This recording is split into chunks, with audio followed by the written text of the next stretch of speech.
Hello everyone and welcome to This Nintendo Life episode 98. My name is NBZ and 100 is literally a month away, Bally. Can you believe it? How have we got to this point? Like what? That just flew by. Time dilates in podcast land, if you didn't realize.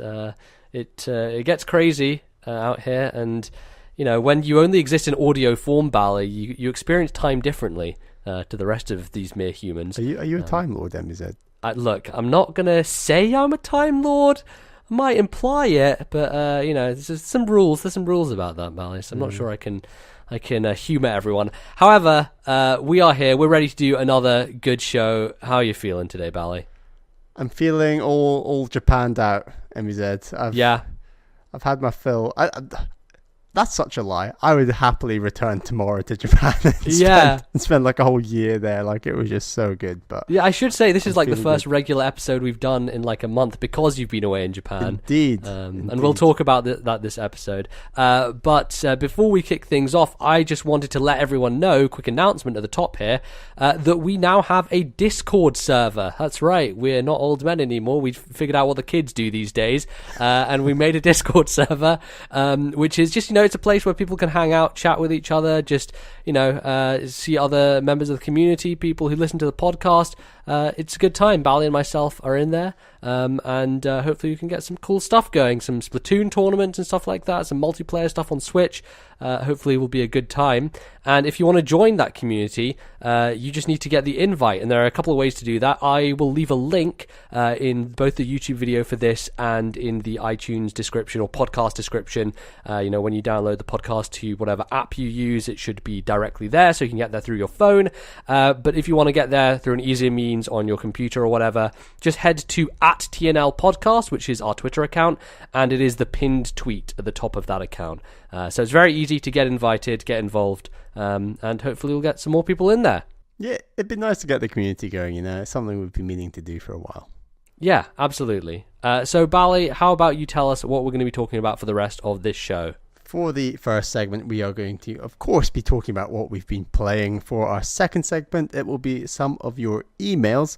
And then for the third segment, we thought we'd have a bit of a wrap-up discussion on some of my experiences in Japan that are perhaps a bit more video game focused. Absolutely. Some of the cool things I did and saw. Excellent. Well, we look forward to that. But before we do, let's dive into some goddamn video games. Now, being in Japan, Bally, you brought your Switch with you. I did. So I know you did play some Zelda while you were away. A little bit of Zelda, a little bit of the DLC, just collecting those secrets. Well, I say secrets, they're all over the internet, aren't they? There's not nothing secret about them. And I obviously did play quite a bit of Splatoon 2. I completed the single player. I also played quite a lot of online, actually, because a lot of the hotels in Japan had an internet connection that I could actually connect my Switch to and play online, which was fantastic. But before I get to Splatoon 2, I beat another game, and that game was Warioland Shake Dimension, or Shake It as it's called, I believe, in the United States. They always get the better names, Bally. I don't know, there's something about it. Why can't... Those names are just so... You know, like, what's the point in doing different names when one's Shake Dimension and one's Shake It? Like, why? What is the point? They're the exact same product, like, literally no difference. So, I don't know. It's, you know, we always wonder about the weird localization hiccups between NOE and NOA.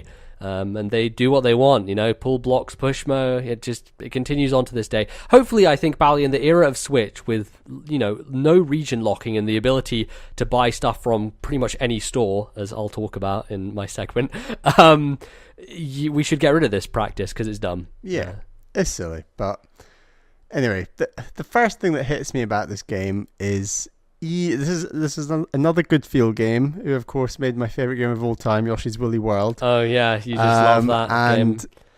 Yeah, this was on the Wii. This is Warioland Shake It on the Wii. Yes, this is like from 2008.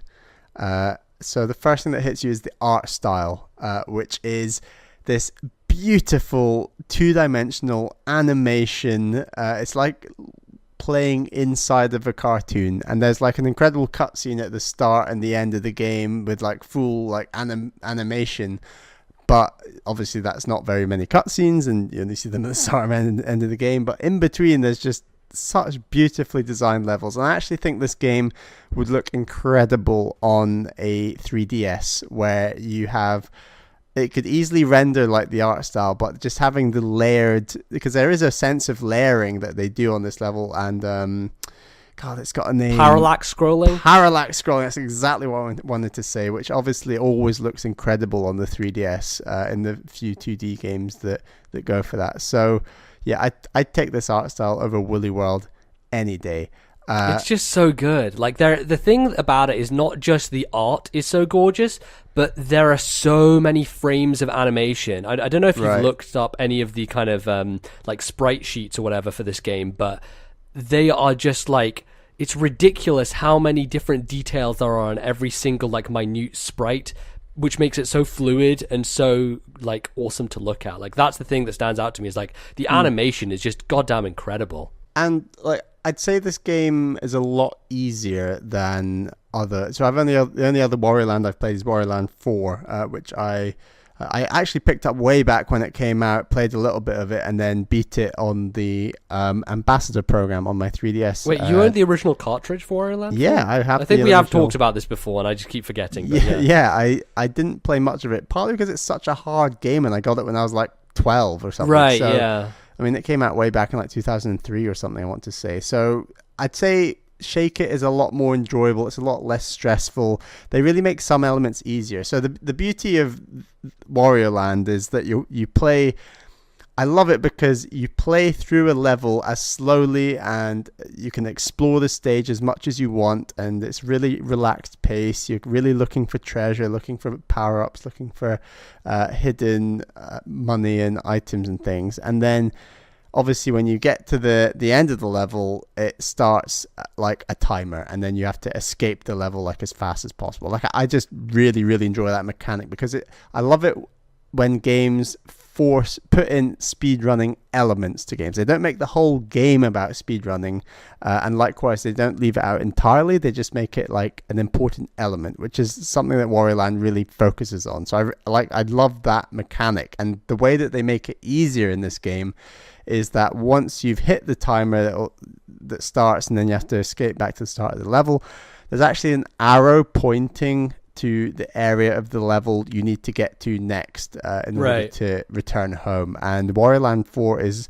just way more brutal, and there's no arrow, and it's incredibly difficult when you're returning, because many levels you run through the level one way, and the way you get back through the level is an entirely different route to the way you came. And those are actually some of my favorite levels in Warioland games, is when they design an entirely different like speedrunning path that like it's separate to the way you came, but sometimes it intersects with it at times, and like there's like these like you'll go on a like more vertically high area, and then you're down back to where you were at the beginning. Yeah, exactly. And there's like all these breakable walls and things that you never realize were even there. You're just speeding through them. It's almost like pseudo Metroidvania, where you're like able to break through those walls from the other side where you couldn't beforehand. Right, it's sort of like one-way doors almost, exactly. So, like, I think all that level design stuff is actually really good, and I think Warioland 4 is actually a little bit too challenging. Like for the I remember just sometimes getting lost on my way back. It just wasn't signposted well enough as to whether this was the most effective route to go back through the level. Because in that game, more often than not, you were just going straight back through the area you'd come through, and they didn't have as much pathing for like a new area that you'd go back I want through. to even say that Warioland 4 didn't have checkpoints, so like if you failed a level, you restarted the entire level again. So that I think maybe it saved at the point where you hit the thingy, the monkey, whatever the hell it was, the bird. Oh, did it? Okay, fair enough, because that's what this game does as well. There's like a clear checkpoint where before you do the run back through the level. So like I think that just that aspect of this game, it really nails it. It's really enjoyable. I think the music is unbelievable in this game. I really appreciate any game, and mainly platformers, because they're normally shorter games. Like this game's maybe 6-7 hours long.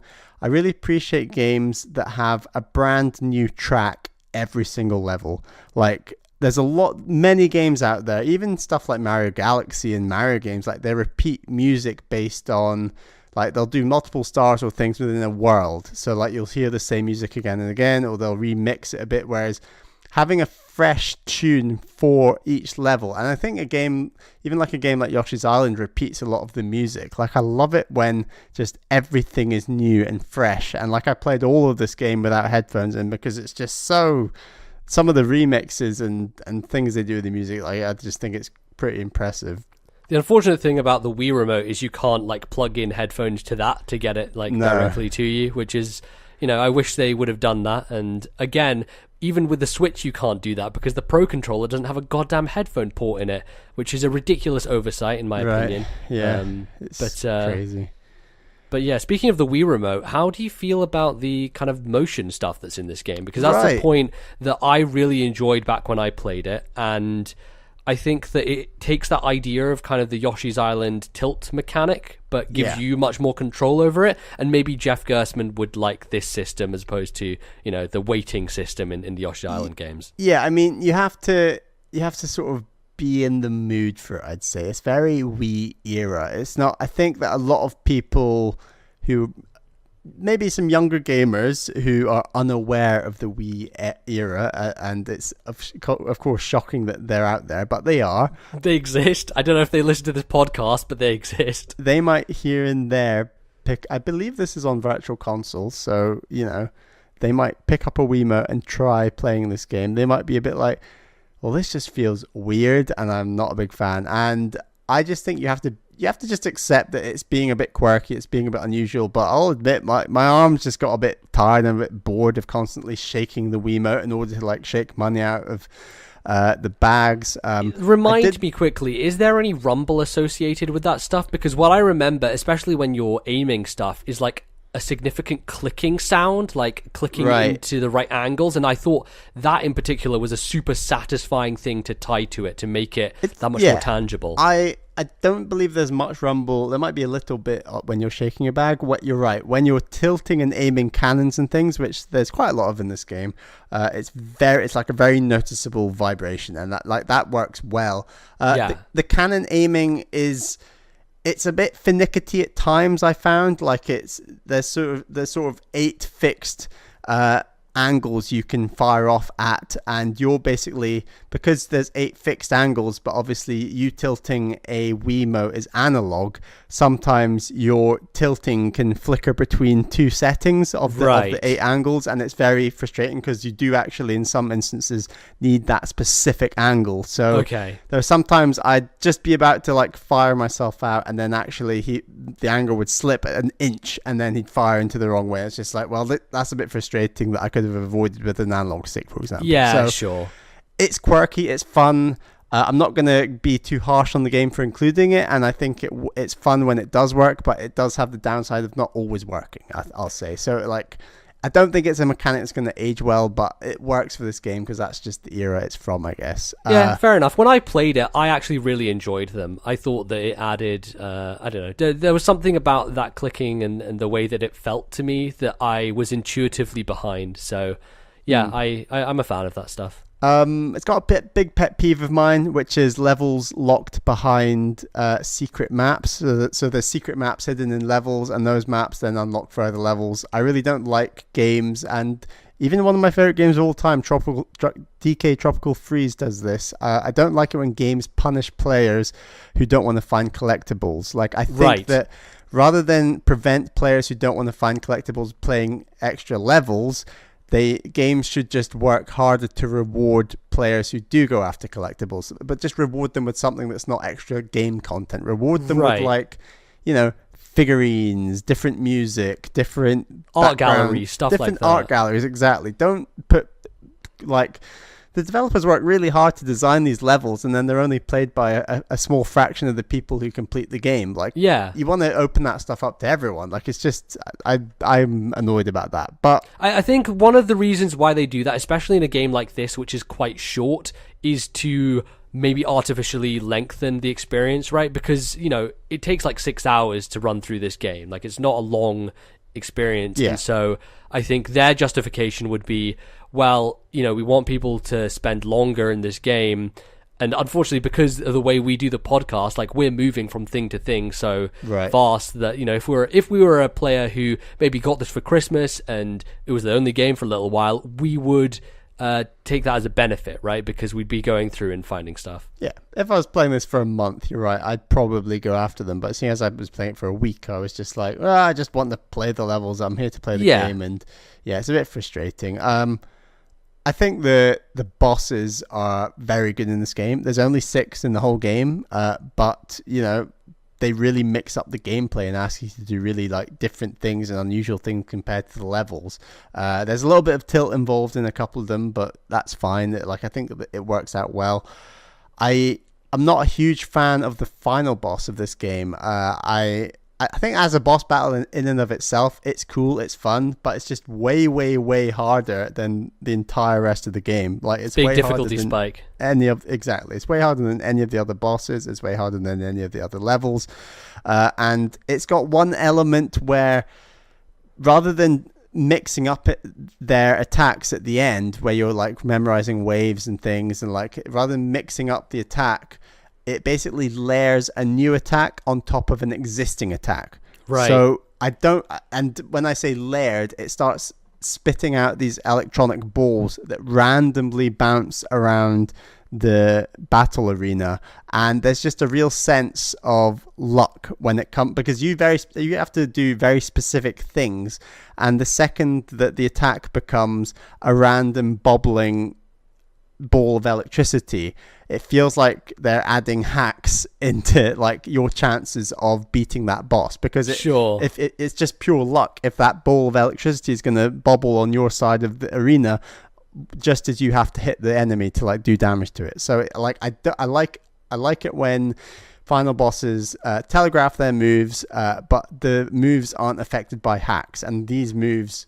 this one move, the electronic balls, were affected by hacks because it's purely based on how it deflects around the arena. So I wasn't a big fan of that, but I eventually got there, did it without a guide, and beat the game. And I haven't heard the word hacks in a long time, Bally. Word hacks. Maybe some people don't know what we're talking about. I don't know if it's a Pokemon specific term or if it has wider application.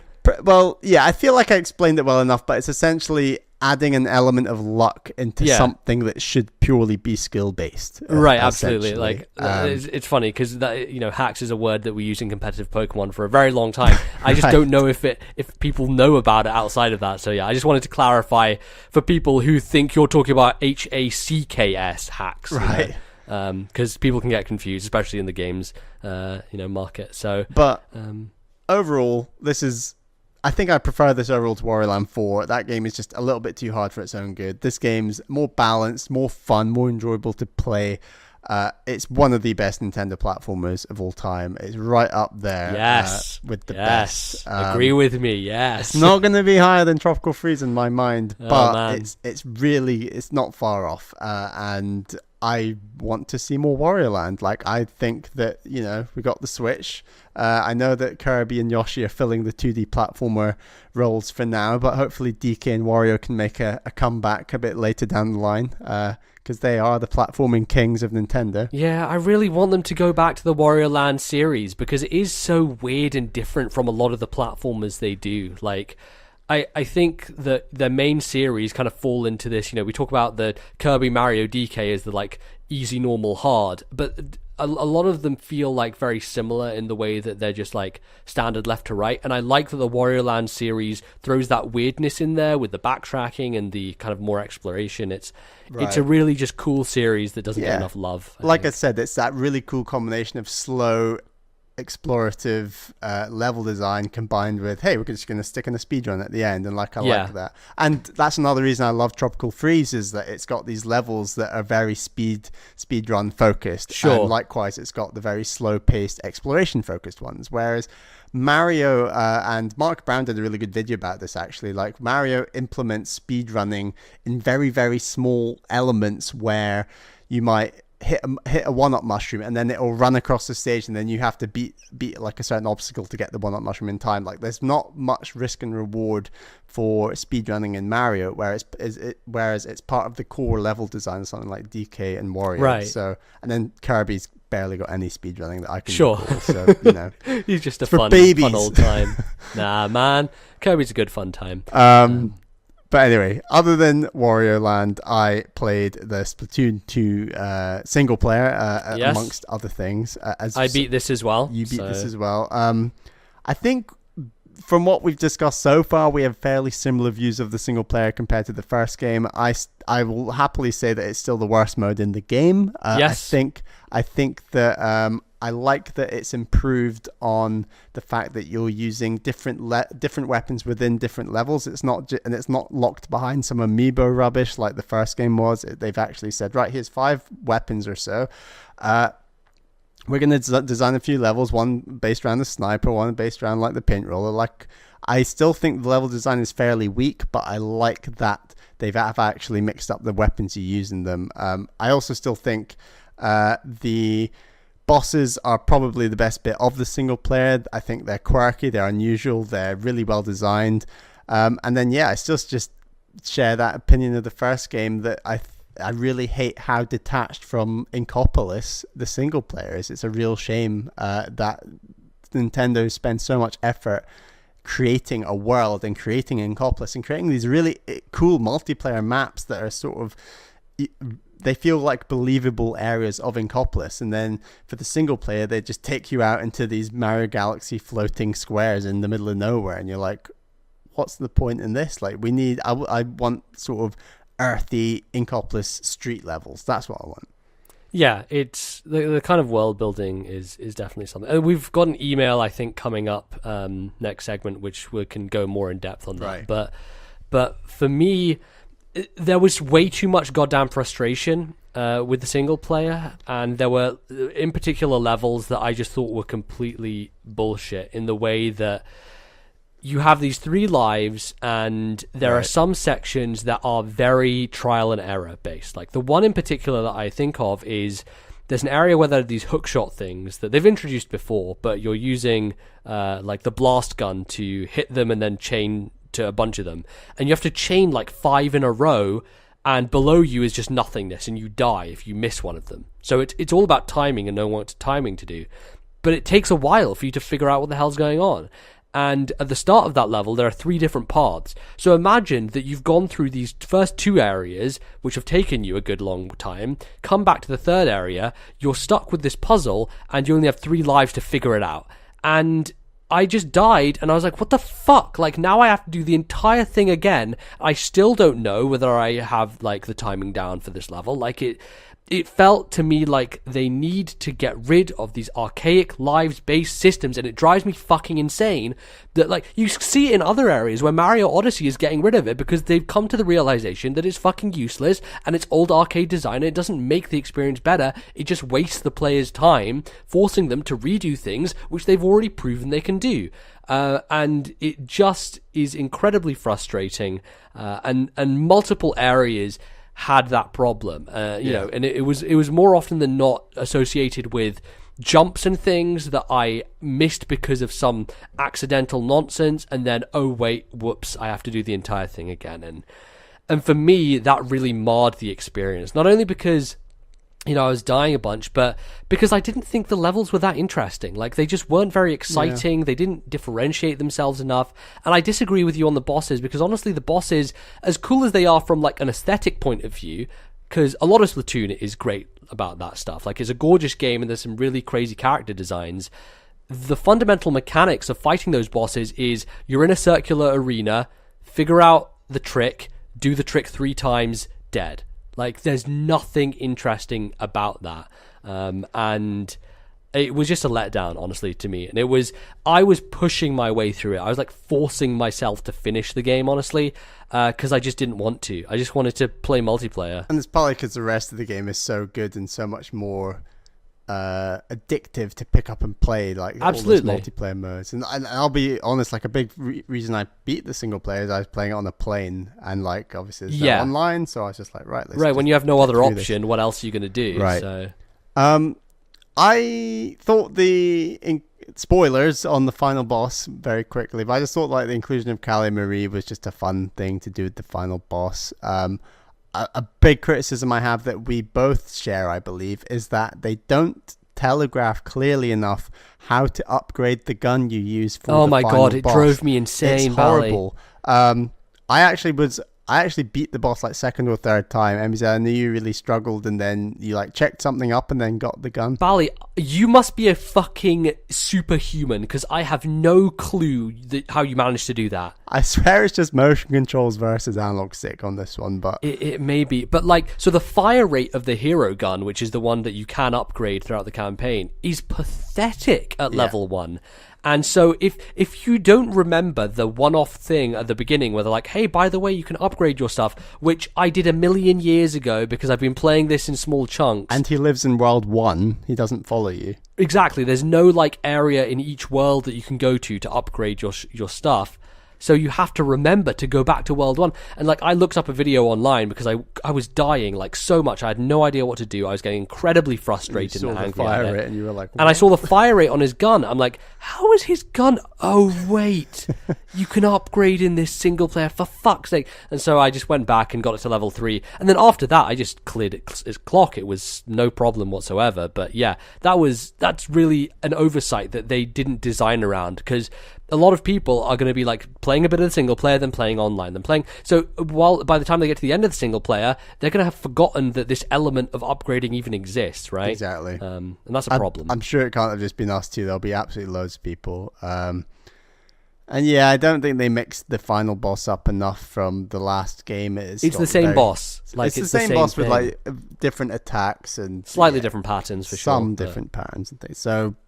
But yeah, I still think the bosses were quite good fun, and but yeah, I think we're in agreement overall. It's not the best mode, and we've certainly had a ton of fun in like the other modes, and like I'm up to level 20. Yeah, look, Splatoon 2 is a fantastic game. I don't have anything against the rest of it. I just really think that they need to change shit for this single player. Otherwise, it just becomes something that I'm not interested in doing again.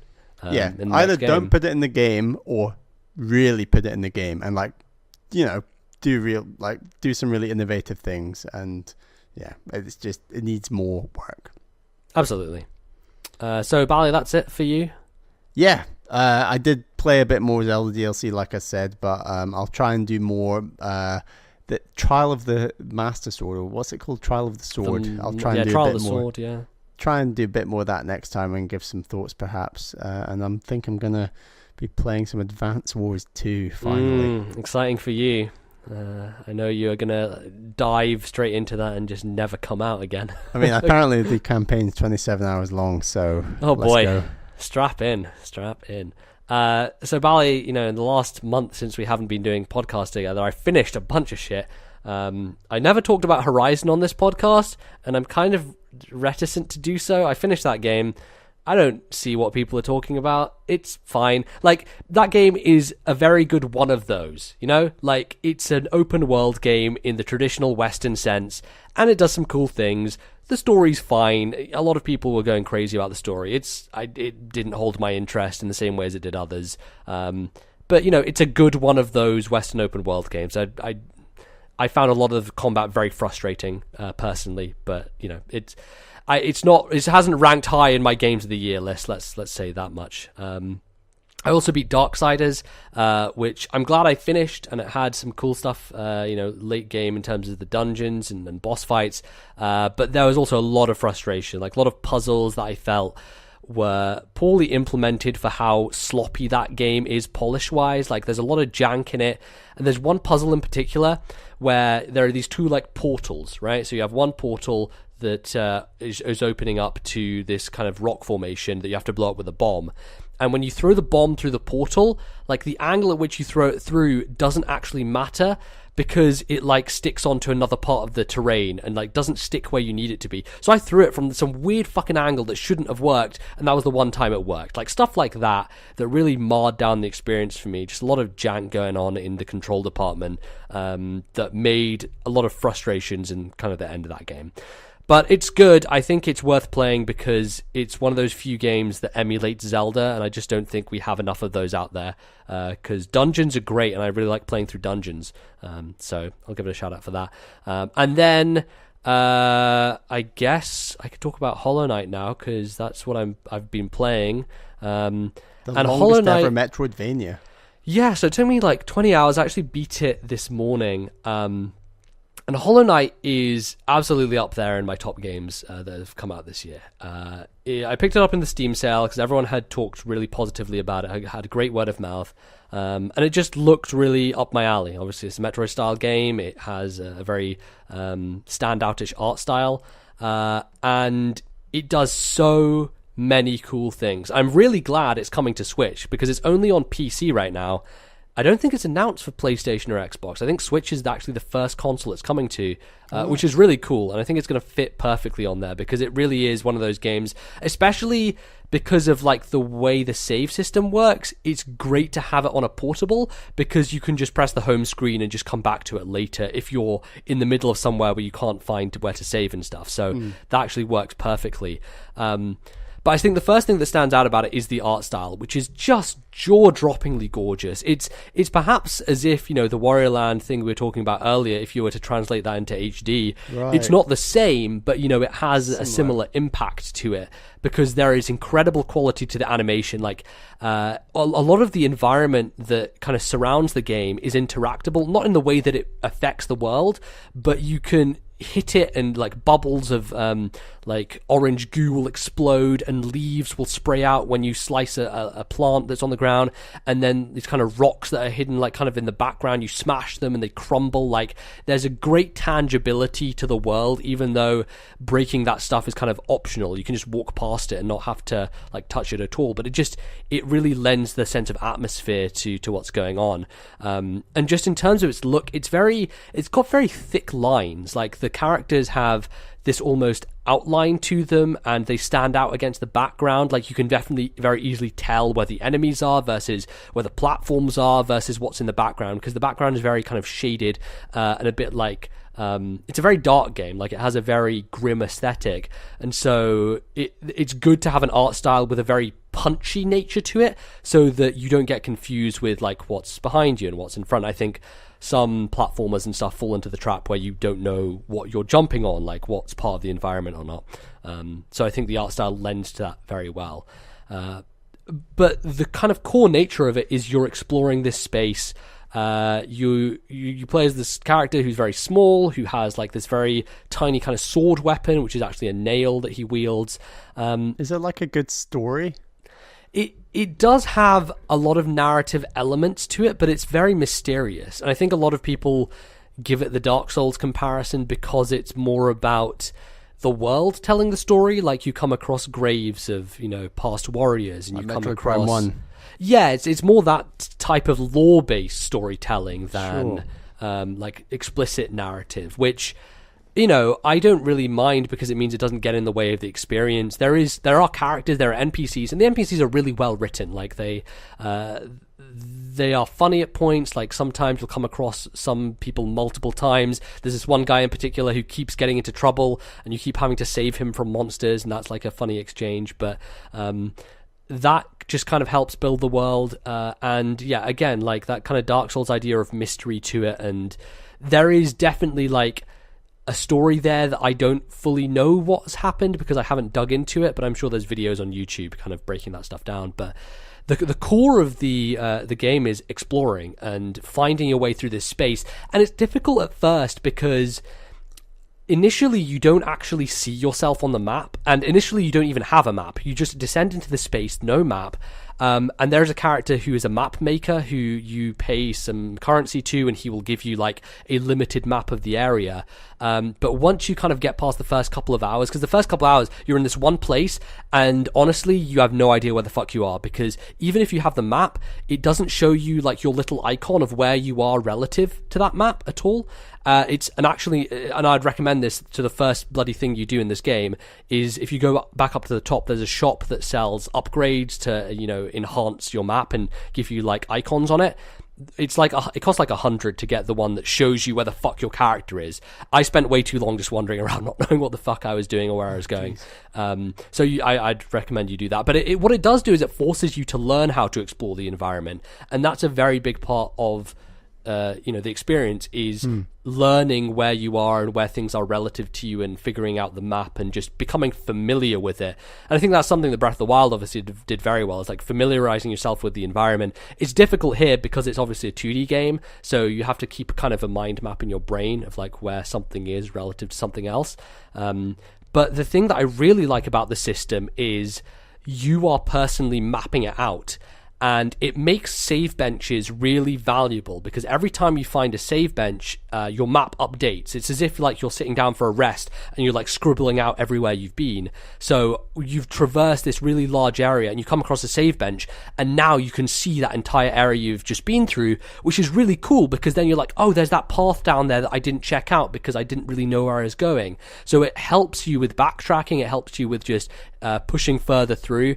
And by the end, I was in love with this system. I just think it is very punishing to begin with, but once you get it under your belt, you really benefit from it. And I think it just makes you want to find everything and explore every nook and cranny, which is very cool. And there are a lot of other kind of Dark Souls-esque elements, similar to Shovel Knight. If you die, you lose your money, but differently from Shovel Knight. And something that I think it really benefits is sometimes in Yacht Club's game, you fall in a pit and the money is scattered over it, and there's not really any way for you to get it back. Like sometimes the money is in the pit again.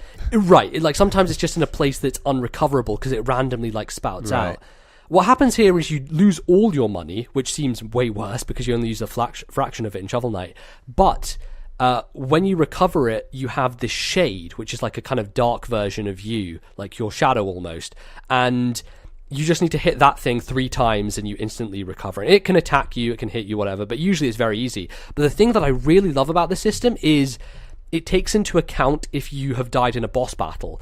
So if you've died in a boss battle and you're like, fuck, that's way too hard for me, if you go back to that area, more often than not, the shade is outside of the boss area where it locks you in. So you don't get like locked in the boss area and have to get your shade. Like Shovel Knight, if you die on a boss, you have to collect your money bags while you're fighting the boss, mid-boss fight almost. It doesn't do that. Like it puts it before it, which means that if you have a lot of money and you want to go upgrade and do that stuff, but you don't want to fight the boss yet, it lets you do that, which is fantastic. Like it's a very simple piece of game design, but it's something that makes a huge impact when you're considering like what route you want to take. And because the game is so non-linear, like I found myself in an area that seemed to be quite hard and sort of late game, and I managed to get like an item which I probably shouldn't have had for like at least a few hours.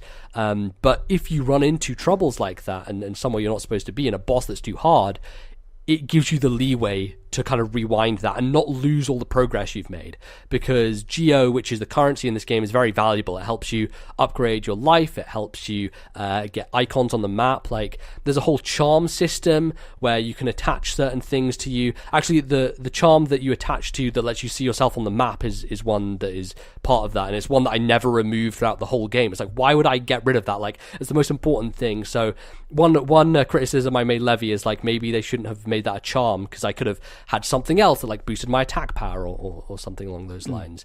But it is incredibly satisfying, and like that relates to the combat as well. Like you're in boss encounters that are brutally difficult because it's all about learning the patterns, but the combat is this beautiful mix between learning the boss pattern, trying to dodge out the way, and then taking the opportunity to heal when you can. Because another fundamental part of Hollow Knight is you have this kind of juice system that every time you hit an enemy, you rack up this juice, and you see it in the top like left-hand corner, and you can hold down like one of the buttons to recharge yourself, and you can recover a bit of life. You have like 5 pieces of life to begin with, and the idea is when you're recovering life, you have to stand still, and it's for like a couple of seconds.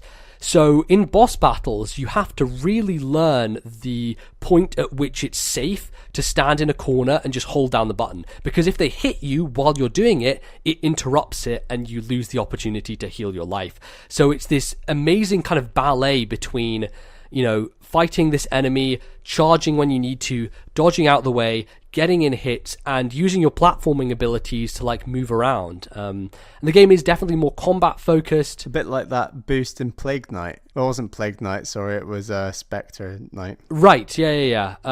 It's not quite the same as that. Like, You have like a dash ability and you have wall jump, so there's no like attack that's tied to your movement options necessarily, but it is very much about like just working around enemies like that. And sure, it is just an incredibly satisfying game. Like, the atmosphere is on point. It absolutely has that kind of Metroid feel to it, this sense of loneliness and isolation, and just it's a kind of horror that I can get down with because it has the cartoony aesthetic. It's like cartoony horror. It gives me the dread in the atmosphere that people love about those horror games, but it lands it in a world and in a space that is much more approachable for me. It's personally. not 3D with the lights out or something. Exactly. Like it's a 2D side scroller, and there are some moments where it's like pretty tense and really scary, but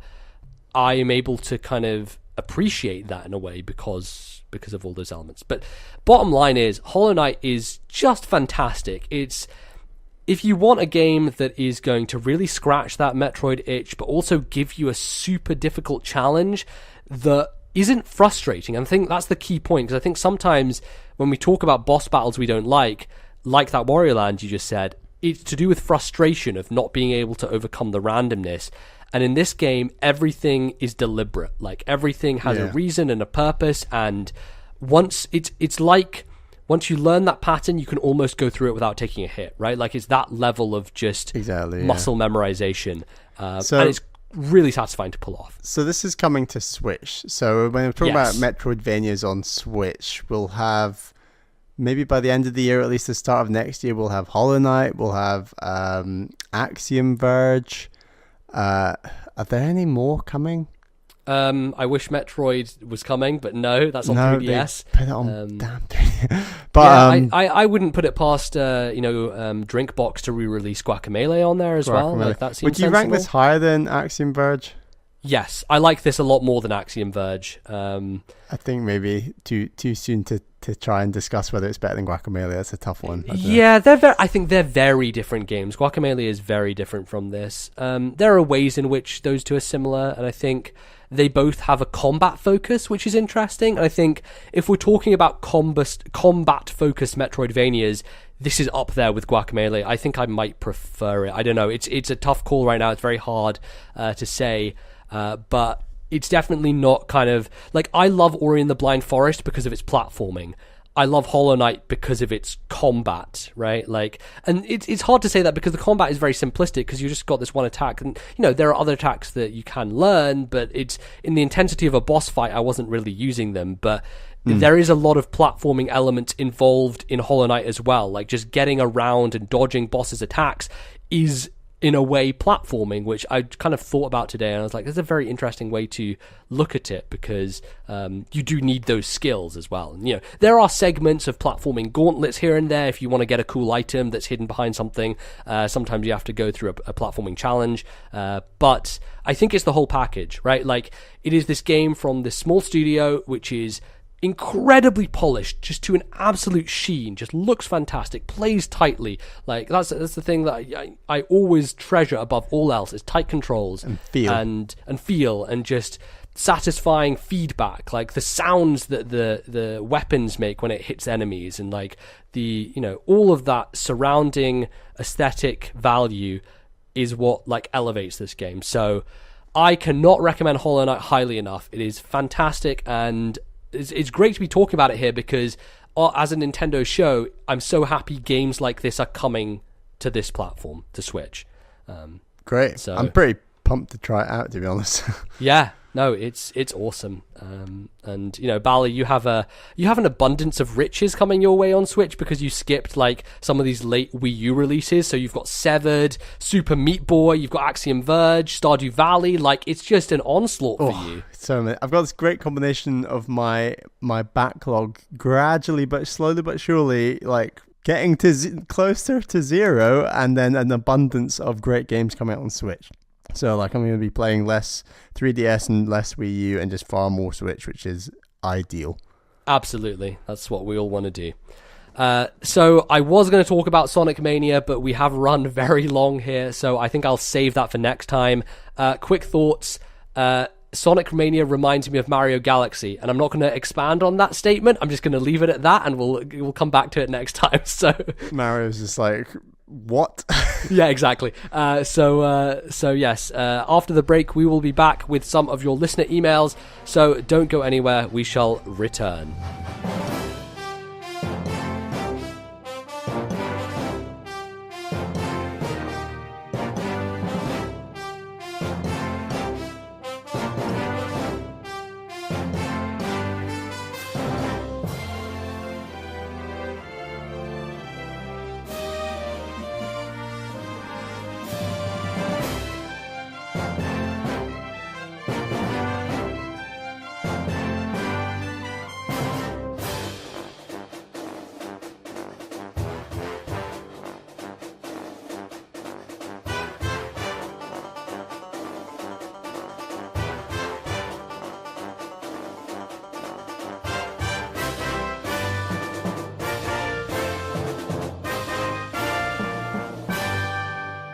Hello everyone and welcome back to the show. It is time for the second segment, and that means it's time for emails. Before I get into some emails, I should remind you of our email address, which of course is ThisNintendoLife@gmail.com. That is ThisNintendoLife@gmail.com. We always enjoy your opinions, your comments, your feedback, your questions. We wanna hear them. So our first email this week is from long-time listener of the show, Kevin S., who's from the United States. Howdy Bally and MBZ, if you could design the perfect controller, what would it be? The analog stick from a GameCube mixed with the D-pad from the SNES, the trigger from the N64 with the body of a SNES. The possibilities are endless. This will most likely be very different for both of you. I'm curious to see what you two answer with. Down below, I've included a handy guide to help out. I think it goes without saying that I love the podcast and can't wait to celebrate with you guys when you hit that 100. Cheers, Kevin. P.S. If you guys got a P.O. box, I might send you some cool shit. So we got to go through stuff like the controller body, analog sticks, D-pad, face buttons, etc. So, MBZ, do you want to go first? Sure. He didn't necessarily say that it had to just be Nintendo controllers that we put in this, so I may have taken some liberties here and there, because I think there are good parts of controllers Nintendo that can't are make Nintendo. the best in everything, can they? No, they can't. But they do steal a lot. Do you want me to go through all of mine and then go through all of yours? Do you think that's probably the best way to do it? Sure, yeah, you go first. Okay, so the body of the controller, just the thing in which all the buttons and everything fits, I think I'm going to go with Switch Pro. And the Switch Pro is basically a refined version of like the first design of the Xbox 360 controller that Microsoft originally came up with you have the analog sticks at two different points, so it's like angled, and it's got that kind of curved design to it, but it feels very good in your hands. I've only ever held a Switch Pro controller once, but I thought, hey, this feels pretty damn good. And honestly, I think we've hit that point with controller design where that kind of 360 mold has been just, iterated on enough through the Xbox One controller now, or through the Wii U Pro controller even, and now through the Switch Pro controller, that I think it's just a solid base to start any controller with. So I'll say it's Switch Pro, but really it's kind of from the 360. So next up is analog sticks. I've always liked the GameCube analog sticks, and the reason why is because they have those little notches in the side, which helped you like do specific angles on things. And I think there's only one analog stick. The C stick is it's a very different feel. Right. So, but the idea would be that you'd have those two GameCube analog sticks in the two positions. Yeah, right? No, that is good. Yeah, I'd get rid of the C stick because fuck that thing. That thing is garbage. So I really do like this is the idea that, a lot of fighting games sometimes have like half circle or quarter circle movements, and the GameCube analog sticks allow you to deal with that shit much easier because it has those notches. And to some degree, like gaming's moved on, you don't necessarily need those anymore because, I don't know, they don't seem to serve the same purpose as they did back then, but I still like having them, so I'm just going to say that because I'm weird and old. And then with the D-pad, we're going to go to handhelds, because guess what, Bally? What has the best D-pad of all time? That's right, the DS Lite, the soft, squishy D-pad. It's a solid D-pad, it works, and it feels good. My favorite thing about the DS Lite, and why it will always remain the best handheld of all time, is because it has squishy buttons, squishy face buttons, squishy D-pad. It's the squishiness that makes it feel good to me. No one puts their thumb on the D-pad like you do, MBZ. No, no one does. Like, you've no got a one very ever will. unique style when it comes to your left thumb on the D-pad. Mm-hmm. For those who don't know, it's not very bent at all. It's sort of elongated and straight and flat. I basically press the button with the joint of my thumb. I don't actually use the face of my thumb to press buttons. I use the joint. And I tend to do that for like normal buttons as well, not just D-pads. Like the right hand does the same thing. So yeah, for me, there's just squishiness. I don't know about it. How do you come down on squishy versus clicky? Are you on the clicky side? Oh, well, you have to wait till I review yeah, we'll see. Get your explanations for the bullshit choices you make. Yeah, so DS Lite D-pad I would put in there for squishy reasons. I would maybe like it to be a little bigger because it is a controller that's like for a big console versus a small handheld. But I'd live with it even if it was that size. And then for face buttons, I was thinking along the same lines, but the face buttons on the DS Lite are quite small. And the most similar ones to me are the PlayStation ones. So I went with the PS4 face buttons because they're nice and soft, they squish well, and they're big. Like, they're big and round, and they're in a good kind of pattern. So I was thinking of the Wii U Pro controller, and I was like, those ones are good, but I don't think they are quite as squishy in the way that I like them to be. So that is why I'm going to go with the PS4 face buttons. Shoulder buttons is hard because I think there are a lot of shoulder buttons out there that are just trash. Like, I think PS4's shoulder buttons are kind of bad, and PS3's are bad. GameCube had weird shoulder buttons which served their purpose, but they're very specific for that era and for that console. So I just went with the 360 because they have kind of a curved angle to them, easy to get your hand inside them, and they can be pressed down relatively easily. So I'm going to go with those. And then for triggers, a lot of triggers I find a bit too small or too thin, and I think the Wii U Pro controller, while having thin triggers, are probably some of the better ones I've enjoyed. So that's what I'll go for there, although trying to think about it, I don't know if there are any triggers in history that I actually like that much. Maybe PlayStation, actually. You know what? I'm going to be on the fly here, and I'm actually going to change my trigger not to the Wii U Pro, but to the PlayStation ones instead, because I do think those are actually better. Well, the PlayStation ones are analog, and the Wii U ones are digital, so we're talking about triggers, not shoulder buttons, right? Wait, are we getting them mixed up? Have I just mixed them up? Yeah. Okay, I'm getting them mixed up. Triggers are the back ones, is what you're telling me, right? Yeah, triggers are the ones that, like, it's like a trigger. Yes, okay, I'm being an idiot. So trigger would be 360, shoulder would be PlayStation. Sorry, apologies for that mess. I'm bad. I'm always bad at like getting which ones are right. But that's what I would go with. Start select button. I guess start select doesn't really mean that much these days. But I think the Wii U Pro controller has solid start select buttons. They're not the like original 3DS. It's like the original 3DS has the worst start select buttons of all time. Absolute garbage. Actually, also 3DS XL I think has bad plus and minus, because my 3DS had a problem where my start button wouldn't press down properly. You just couldn't tell it was clicky. Like, it didn't give you enough good feedback, right? And I think feedback is probably my main thing with a controller. So if I press a button and I don't know whether I've pressed it or not, that's a bad thing.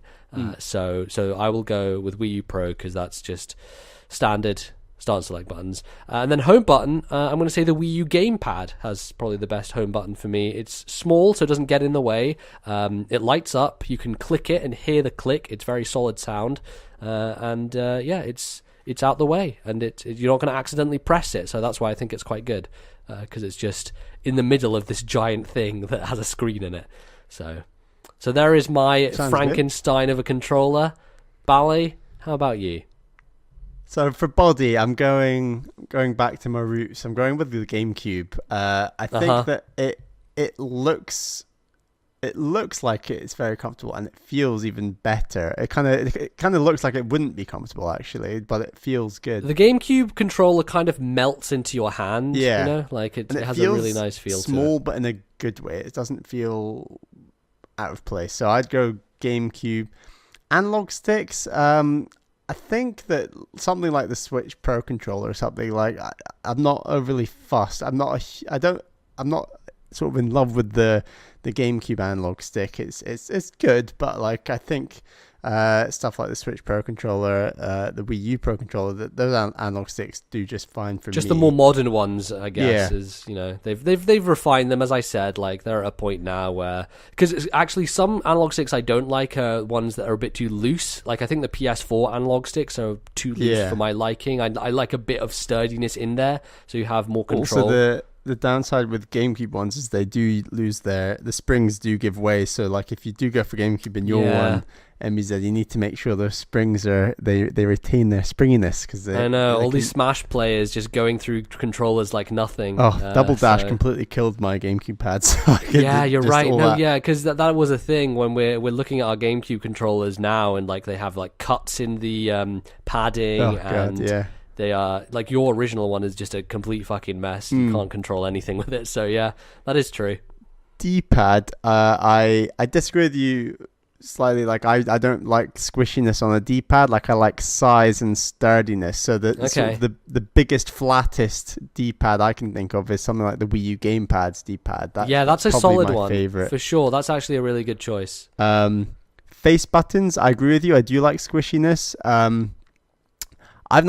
Can't really remember feeling a PS4 controller, to be honest, and I think squishy buttons, whether they're sort of DS Lite or Wii U gamepad or something like a PS4, I'm easy between them. I think that maybe the Wii U gamepad, because they're obviously a bit bigger than certainly the 3DS. It's not 3DS, the DS Lite. So I think I'll go Wii U face buttons. Shoulder buttons, again, I'm not overly fussed. I just need a good click.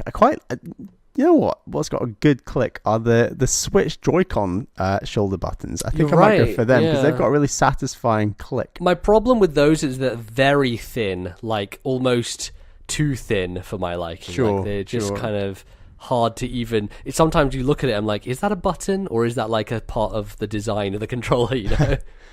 And then triggers, I actually really like the sort of 360 Xbox style triggers, so I'm going to go 360 on those for your driving games, your braking, accelerating. They work well. Pause select, I'm not overly fussed. I think I'll go. I like the Wii or the Wii U, the plus and minus, and then combined with that home button. I think that's a nice clean setup they went for there. So I'll go with plus minus and the home button from the Wii, the Wii U, or the Wii U Pro controller. So there we go.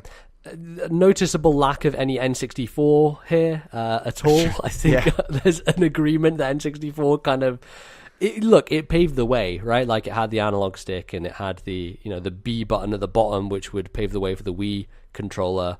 Like a lot of interesting design choices. It was the first analog stick, wasn't it? Yeah, but like you look at it now and it's like, I don't think I would want to take anything from that and bring it forward. Like it's a good time and place thing. And I think a lot of people will also talk about NES and Super Nintendo controllers, but neither of us really owned those systems, so I've never really played with either of those controllers. Well, we're gonna get SNES controllers. Yeah, that's true. We will find out. And those aren't going to be the exact same as the originals. Well, you can't be the exact same as a product that was released in 1992 or whatever. Well, I thought they were using the same molds and everything. Yeah, but like a product 2017 is not going to be the same, as something that came out back then. You think they'll have like better springs and stuff, even if it is the same mold? Yeah, it'll feel more modern and slightly different to what the old controllers felt like, for sure. Okay. Is there any part of a controller in history that you just think is fucking trash and you hate? The GameCube D-pad. Yeah, that's awful. It's tiny and incredibly hard. I don't mind it being hard, but if you're going to be hard, it's got to be big. It's not. It's just uncomfortable to touch. It just doesn't feel good. Really rarely used. And most GameCube games, it wouldn't even work on like menus. Like you couldn't even use the D-pad on menus. Like you'd have to use the analog stick. It's like they knew it was just felt bad. It was kind of just thrown in there for the sake of symmetry, right? Because you had the C stick down in that position on the right-hand side. You got to have the D-pad in that position, and it's just in a bad position for where you would want to use it to play those sort of games. Especially like when they had collections that had old games, like the Zelda 1 and 2 that came on that special edition. Like, why would anyone play through those games? And there's like Mega Man re-releases on that as well. And the big sin with the Mega Man re-release was they mixed up the A and B buttons. So I think B was jump and A was fire, and it it was really bad, and people were very angry at it. For me, I think it's funny because D-pads are so central to Nintendo, and like that coveted design is a big deal because they had the patent for it for so long. And yet twice I think they fucked up the D-pad, because not only the GameCube controller had a bad one, the Wii controller has an awful D-pad that I think is so painful to use. It's not quite as bad as GameCube, but it's not great. No, but Bally, try playing Metroid Other M for a few hours and tell me what you think of. I've just done Warioland Shake It, and it felt. Okay, I guess you do have to use the D-pad for that game, don't you? It felt doable. Yeah. Not amazing, but it felt decent. Yeah, but the thing is, Bally, that game is a 2D game, so it was built for the D-pad. Metroid Other M, on the other hand, using a D-pad for 3D movement is, especially with a D-pad that's that painful, like, it really hurt my thumb to play it. It was not a pleasant experience. But yeah, those are our Frankenstein controllers. I don't know. I don't know if I would actually want to play on the controller I just invented, but those are the best bits. Yeah, the thing with controllers is like they're designed for a singular purpose in mind, and so like, you know, at this point in time, I think we've pretty much reached the peak. Like all three controllers from all three companies are pretty much the same in terms of form factor, and honestly, I think that that's just a good thing because it gets us over the problems of, you know, Nintendo not having third-party support and all that stuff. Even though Nintendo will want to use the Joy-Cons for crazy shit when they want to, so don't count them out. So our final email this week is from B King, who's from Sweden. Hey guys, I'm currently enjoying Splatoon 2 on Switch. My favourite mode is just regular turf war, and despite the game's flaws in some aspects of the lobby and stuff, I really adore this game. Splatoon came somewhat late in the Wii U's life cycle. That and the fact that not that many people got to experience this game because of the small install base of the Wii U. It was easy to port this game over to the Switch to make it feel fresh again. But now that many more people are able to play it on the Switch, how should Splatoon continue? With a guaranteed 2-year support for Splatoon 2, it'll stay fresh for at least a while, but what happens then? I don't see the point in making a Splatoon 3 after only 2 years, but they have to keep Splatoon alive in some way. Something I could see happening are spin-off titles. Now that Splatoon is a well-established franchise and people know what it's all about, I could see Nintendo making spin-off titles for Splatoon. I was thinking of maybe something like a platformer. The single-player mode in Splatoon does have some platforming elements to it, and even though it isn't perfect, I can see it having potential to be a pretty good platformer. What do you think will happen with the future of Splatoon? Will there be any spin-off titles? And in that case, what do you think of a platforming game based on the Splatoon single-player mode? Friendly regards from Sweden, Beaking. It's a very interesting question because I think Splatoon is one of those games that at this point in time we can all agree is like a core Nintendo IP that they're going to do a lot of different things with. And, you know, as Nintendo always does, they have spin-off titles for everything. But maybe let's start with discussing the future of Splatoon and what you expect them to do with a sequel for Splatoon 3, Bally. Do you think they can get away with what they did here, where they basically put out a very similar game, but they just updated it with new content, new maps, different single player, and added a mode to it? Do you think that that's enough for the future? I think it is, but it would have to be more of a break. You can't just have 2 years and then bam, Splatoon 3 with more maps, more weapons, more like one extra mode or something. Like there'd need to be a break, and obviously Nintendo would be very scared of like the fan base dropping off. You know, like you've got built up an online community. I'm sure they're going to try to keep pushing that community going and not have a break. But I think a break in terms of that standard online multiplayer experience of Splatoon is quite important because otherwise you'll just get burnout and people won't. Yeah. You know, there's already a bit of that sense in a lot of the reviews of Splatoon 2. It's like Splatoon, but on Switch and with this extra mode and with this little bit of extra thing, and it's great, but it's not a huge step up. It's just a small step up. So I'd be scared that Splatoon 3, I don't think it will come in 2 years. I think they'll wait longer before going to the next online multiplayer experience. And like they said, they're going to support it for 2 years. So I think Splatoon 2 and that online multiplayer experience is safe for now. Yeah, it's definitely, for me, it requires a much bigger overhaul. Not necessarily of the core game, because I think like the core mechanics are solid, and that's the sort of thing that's a genius idea that is, you know, rightly praised, but they need to get in there and rework some more of the back end stuff. Honestly, like the online infrastructure is identical to the Wii U version, and that's why I think a lot of people have been viewing it as just a port rather than a sequel, even though it may be unfair to do so. But when you look at things like online matchmaking, and you look at the way they handle lobbies and the way that you connect with your friends, obviously the app has partial blame in this, but ultimately things like Mario Kart 8 Deluxe had the exact same lobbying system as the original did, and Splatoon has the exact same lobbying system as the original, and that's something that needs to be changed. Like, I don't think it is a smart idea to let people jump into a lobby and then they can't leave unless they disconnect, or to not be able to switch your weapons between matches, or to not be able to easily party up with just 2 people and go into turf wars, and you have to get a party of 4 in order to do that. Like, there are so many concessions made in terms of the infrastructure that they need to update that stuff in a more meaningful way and make it just a more fluid experience, because it is just a little bit of an embarrassment that it's still this annoying to kind of interact with it.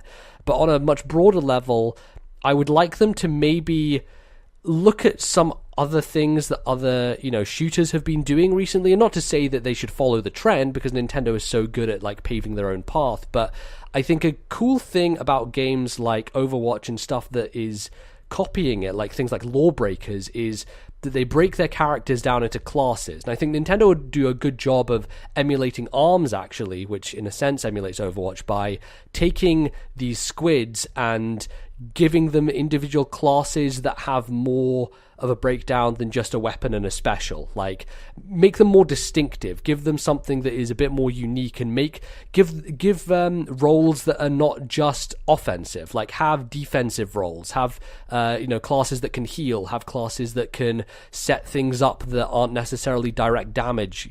Just try and be a bit more broad with the way that you set up all that stuff. And it doesn't necessarily mean you have to create new characters, but make the roles a bit more defined, and maybe expand upon the game modes by doing that, because I think it gives you a lot more leeway to really dig into, people will get attached to certain roles and they'll play certain classes and that kind of thing. And I think that it's not necessarily the most innovative thing to do, but I think it would be an interesting break, and to swap up the formula enough so that Splatoon continues to feel interesting and fresh. And I think that Nintendo could take that system and put their own twist on it, because they so often do, and it wouldn't just be a carbon copy of what a lot of other companies are doing. Definitely.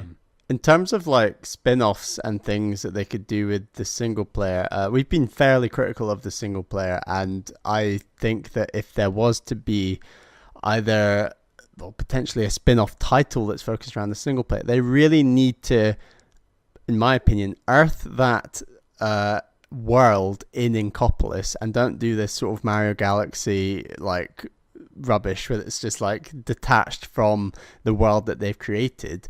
And secondly, they need to make it more interesting and more enjoyable. And I think that rather than doing a single player game, it would be better if they did a co-op campaign as a new game mode within Splatoon. I was about to say that as well. So we're my favorite part of the single player is stuff like the bosses and things. And I know you've got mixed feelings on the bosses, MZ, but something that incorporates bosses and a story and is based more in Inkopolis, and you can go online and you can do this campaign 2, 3, or 4 players, and it scales accordingly, and you don't have to do one number or the other. That just kind of give Splatoon even more character and make it more interesting. Have some cutscenes and these sorts of things. It'd be interesting. Yeah, I think at the current moment, the single player is more like an obstacle course than anything else. It doesn't have a coherency to it, and that is, for me, an issue, because everything starts to feel the same. Okay, you're throwing these mechanics at me, but they just keep throwing more enemies and corridors and areas at you that start to feel samey. I think there's just too many levels that hew around the same idea, and they try to mix it up by giving you different weapons, but I just ultimately don't think it works. So if they are to do a single player, I think it needs to, as you said, have more character to it, and just try and do something that See, like B King mentions a spin-off of being more of a platformer, but I really don't think that's the strength of Splatoon. I don't think these platforming elements that they add. Honestly, my most frustrating moments in the single player were platforming moments where I was like, the game isn't a lot better than the platforming bits. Right, because the game isn't built for that. Like, the mechanics aren't built for that, and so when they try to do it, it falls flat, in my opinion. So there are creative ways to get around that problem, and without just being full-on shooting things. Like, I think there could be some very interesting creative puzzle solving that you do. Not to say there's not stuff like that in the single player, because there is some stuff, but it doesn't feel like it's exercising my brain at all. Like, it doesn't feel like what you do in Zelda or any other game of that type. So I think they can get around it by doing interesting, more nuanced puzzles that can add to the flavor of the campaign.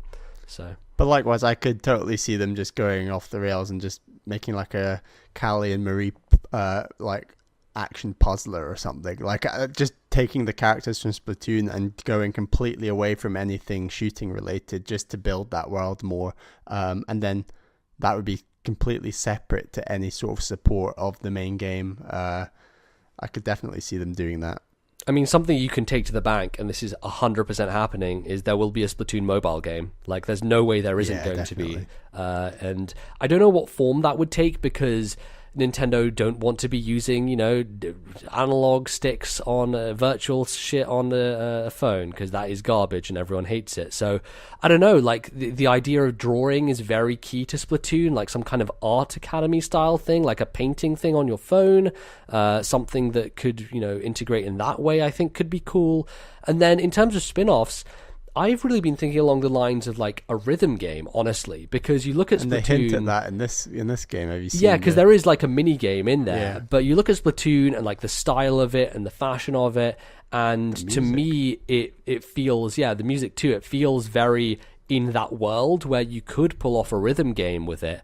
And you look at the success of stuff like Persona 4 Dancing All Night, and now they've announced 2 more Persona dancing games. Like, there is a niche audience for that, but also I think Splatoon is a big enough property where you could make that a success. And honestly, Nintendo's only other like rhythm series is very niche. Like, Rhythm Heaven is great, but it is not well known to the masses. So I think you could bring that style of gameplay back in a big way with Splatoon.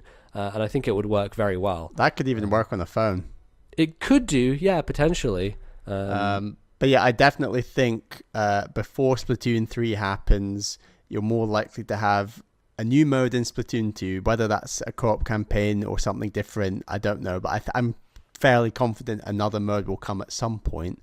And then, like we've been discussing, I think a spin-off is highly likely in the next 2-3 years, and the mobile game will be out next year. Yeah, for sure. Like the idea of the spin-off is an inevitability at this point, and you really see it with Nintendo just going all out and saying, okay, we need to give these franchises to people more often, but we can't make a Breath of the Wild every 2 years because it's just not feasible. So you have Federation Force happen, and as bad as the reception to that was, like the core idea behind it was, hey, let's give people Metroid while they wait for a new proper one, right? And so Splatoon is going to fall into that trend because they can't, as we've said, like just repeat the same thing because it does start to feel rote. And Nintendo have never been above doing that before because New Super Mario Brothers and Animal Crossing exist. So there's a history of them just iterating with very minor changes. But yeah, I think that's probably what they'll do going forward. And then the last idea to throw out there, Splatoon visual novel. Anyone? No? No? Okay. I'm sure that is quite likely, to be honest. Like, they're really... The character development they've gone for, and adding characters like Marina and Pearl, rather than just keeping Callie and Marie as those two main characters of the game, is quite bold, to say the least. Like, I think it's interesting that... I think if there is some new mode, I'm sure they'll introduce more characters and keep it going, because it's... The characters in that game are really quirky and just hilarious, like the tempura shrimp and stuff like that. I love it. Yeah, there's good writing in there for sure, even though I button mash my way through most of it because I want to just play the goddamn game. Just want to play the game. Yeah.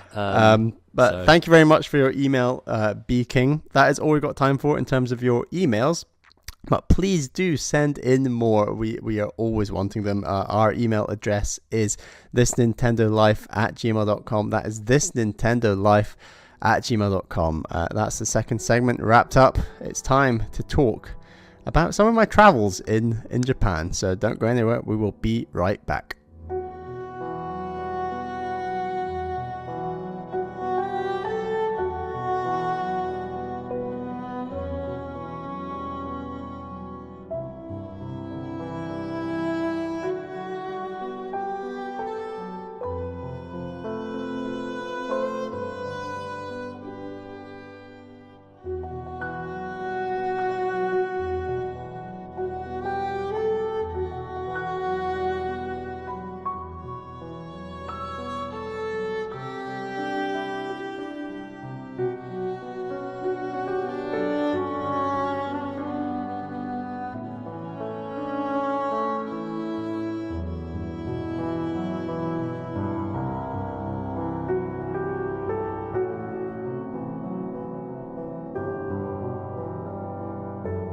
Alright everyone, welcome back to the third and final part of the show, in which we're going to discuss with our favourite Japan correspondent. I was almost about to say Japanese, but clearly not crossed the ethnicity line yet. Bali, you returned from Japan, and you were there for 2.5 weeks, right? Yes, 2.5 weeks. Konnichiwa, NBZ. Yeah, domo arigato, Mr. Roboto. Let's refrain from the terrible Japanese, I think, in this segment, because otherwise it will go off the rails. But yeah, I just thought it would be a good idea to talk to you about your travels in Japan, because Japan is the home of Nintendo. It's the home of video games, a lot of people will say. It's kind of, a very crucial part in the video games industry and landscape. So I thought we'd focus on some of the video game related activities you got up to in Japan. Of course, you recorded a separate show, which will go up later, and that has a lot more in-depth thoughts. But yeah, it'd be good to jump in. But just give me your impressions, Bali. How was Japan? Did it live up to the hype? So I was super hyped for Japan for a whole range of reasons. Other than video games and that whole sort of cultural aspect, the food I was just so excited about. Like, I'm obsessed by teppanyaki and sushi and ramen and all that stuff. I just absolutely love it. And I was a bit nervous that the food was just going to be really expensive, and everything just really lived up to the hype.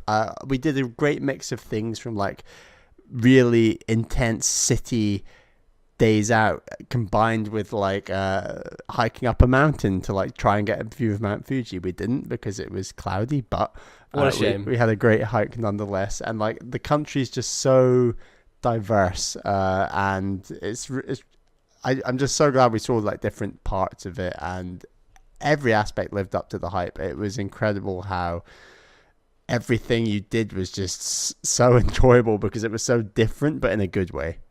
Yeah, like the culture over there is so completely opposed to what we have here that it's not necessarily, I mean, there is culture shock involved, I'm sure, but with the global world we live in now, I guess it's like lessened to a degree. Whereas if you were to go there in the 50s or something, you would have been like knocked off your feet essentially.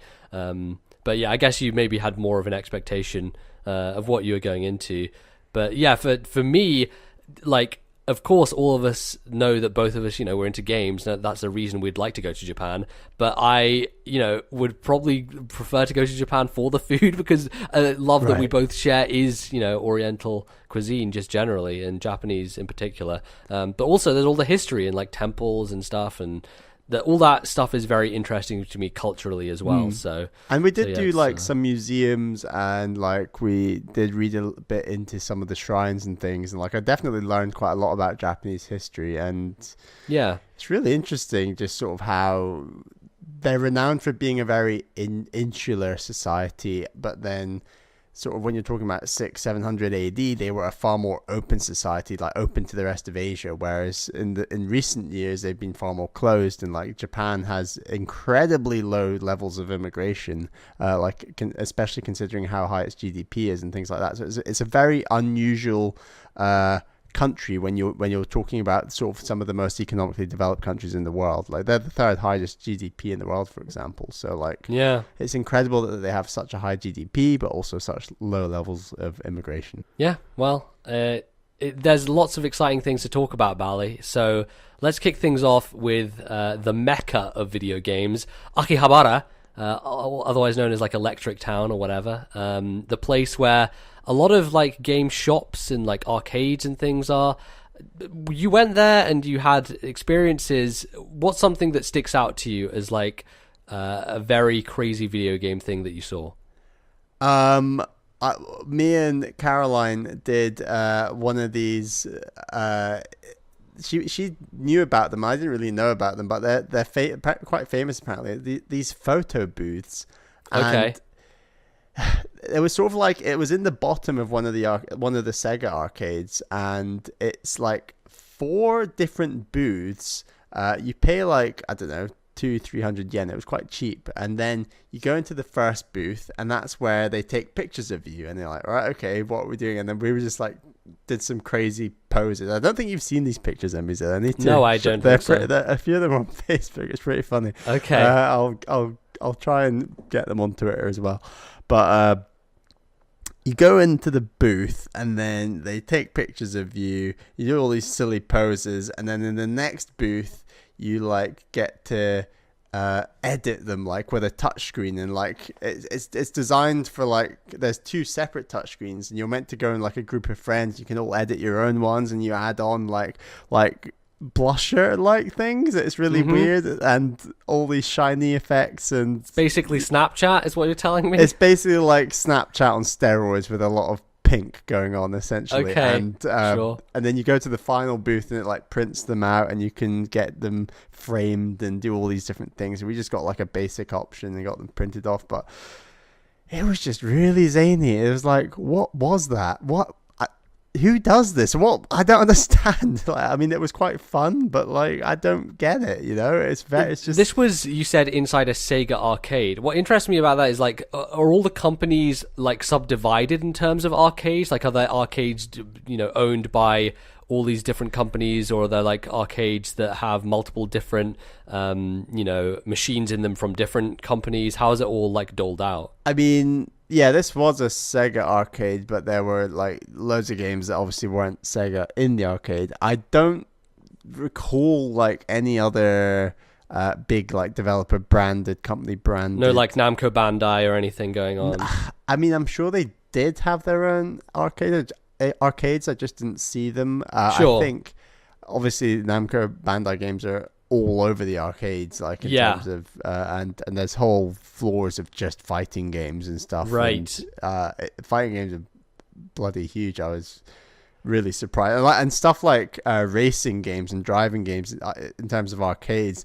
There's hardly any of them. Like there's a real focus on fighting games, and also in arcades they have whole floors of them as like grabbing machines. And right.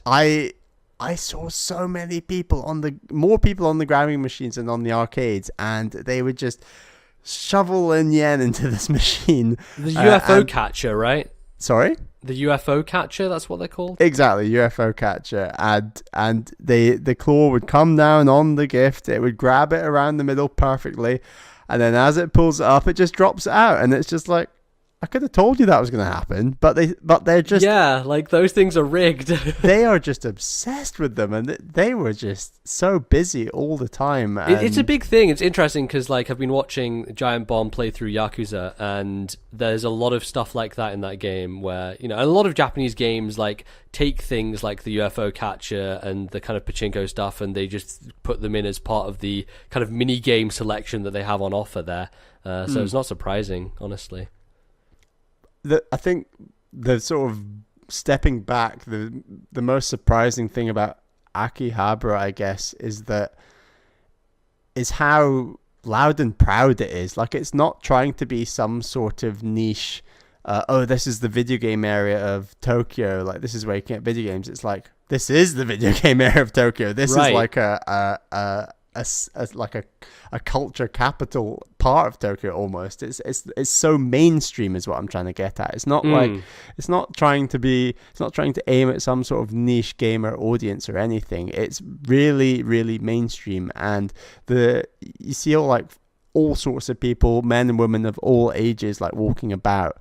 I think that's a lot to do as well with just Japanese culture being more embedded with games generally, as opposed to Western culture. But yeah, it's interesting to hear that for sure, because I think like arcades, when you think about them in the West, in America or here, whatever, like they're out of the way. They're not like centralized around other stuff that is video game related. So yeah, it's interesting for it to all be like clustered in one place.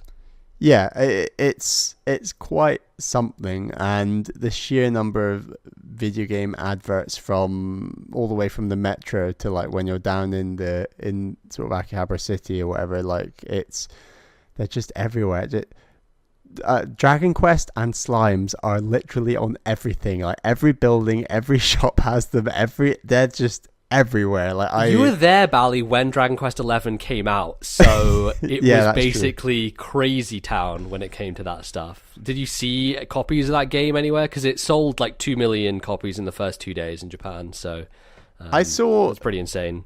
Outside, well, in Akihabara, I did see copies of games, but the second you're sort of outside of Akihabara, there are so few copies of any games. It's all about the download codes, and like really, yeah, download codes everywhere. And I actually heard James Charlton on the Famicast. I believe it was when you were on MBZ. I think he was talking about how Japan they're paranoid about like credit card fraud and things like this. And to be honest, I never saw anyone get out a credit card ever. Everyone paid for everything in cash. And we paid for everything in cash as well. But I mean, we're tourists. I thought that's just what tourists do. Right. If you're a tourist, you're carrying cash around exactly. Always. So yeah. Apparently, they're just obsessed with credit card fraud. So obviously, if you buy a download code, there is no actual credit coming off any card. It's just off a digital code. So sure, that was weird and interesting. And yeah, just Akihabara is just full of great food. Like the whole of rest of it felt like Japan, to be honest. And I definitely think the more urbanized, high-rise areas of Japan, so both in like Tokyo, Kyoto, Odawara, the sort of the most built-up areas, just have food everywhere. And like I read in our guidebook that so Japan had like an economic crash well before sort of like the UK and the US and the rest of Europe and things. Yeah. And this was like mid-90s. So as a result, cheap restaurant options became very commonplace and very normal. And that's sort of a trend that has stayed in Japan. So you just have a really high number of really cheap places to eat. And the quality is still really, really high. So it's incredible that just you see these absolutely tiny shops in places like Akihabara, and we were staying just beside Akihabara in Asakusabashi, and so many small shops where there's maybe like 8 to 12 seats and like just one or two chefs, and the chefs are almost overlooking the seats, and there's like maybe one waitress or one waiter, and that's it. And like it's just this really small but cheap and affordable way to eat out, and Akihabara is no different. There's just loads of them around there. I would imagine there might be some like video game themed restaurants and stuff about, because I think there's like Capcom had like a Resident Evil thing somewhere. There was the Kirby Cafe, which was like there's like a limited time cafe thing that pops up in Tokyo, and they change it like every however many months or whatever, and the Kirby one was the most recent one. Did you go into any of these? Did you find any like arcade restaurants or bars? Was there any game related food that you came across? No, and I mean, I'll be honest, I wasn't looking overly hard. I was just trying to take as much in as possible, and we actually went walking like quite far down the street, and it's just like 6-story department store after 6-story department store after 6-story department store, and it's just electronics on every single floor, like of loads of buildings, and you're like, how on earth how does this work? Why how is there this much demand for all this stuff? Like it was so surprising. So like I didn't see any arcade. What were you saying? Restaurants and like combined with arcades or anything? No, themed ones or whatever. Yeah, but I mean, I wasn't looking particularly hard to be honest. Okay, yeah, I mean that's just something that I've heard and seen videos of before, is like all these themed foods where you get like pancakes that look like Kirby's face and all this nonsense, like, you know, like really just going for it. Caroline's big thing was that she wanted to try an owl cafe, so we went to one of those in Kyoto actually, and that was a seriously weird experience. I'm sure, yeah. I'm sure it was. Yeah. That's pretty cool. So yeah, I wanted to talk to you about Super Potato a bit, because that's like the most well-known shop of video game, you know, merchandise and just games in general in that area. How was that experience of going there? Because it is like this, you know, if Akihabara is the Mecca, like Super Potato is the central temple, one might say. You say it's like the center thing, and I agree it's like in the center, but it's not, it's hidden pretty well, to be honest. Like, you really have to know where you're going. And this is an interesting thing about Japanese addresses, is that they don't have like traditional street names like we would have, where you have like a numbered street and then it's like, right, that's the number. There you go. Like addresses are based on like area, so you can still be like a good 100 meters off, and unless you're like actually using Google Maps, you're not guaranteed that the address will link that closely to to where the place actually is. And I got really lucky, because although I'd looked it up online, I didn't have my maps loaded on my phone, and I just saw like a potato, and I was like, that must be Super Potato. Right, yeah. So you go along, and then it says like, oh, the third, fourth, and fifth floors are Super Potato. So you have to walk it up inside the building, past 2 floors, and then there's just 3 floors. And that place just feels like a video game museum. Like it's got everything. I tried my first Virtual Boy there with a bit of Warioland, and like, that was an experience. I was like, I never thought I'd ever try a Virtual Boy. I thought there were so few of them out there, and they were so unpopular that like I thought,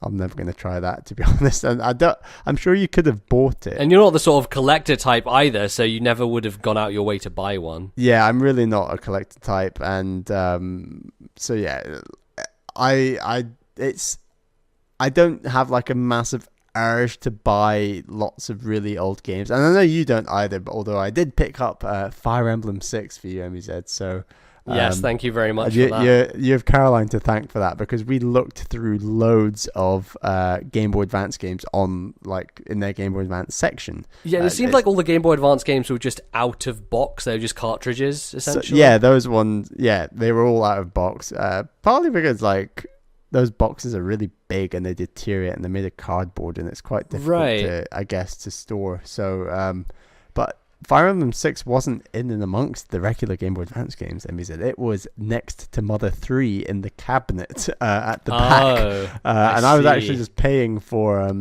my Splatoon 2 plushie, which I brought back.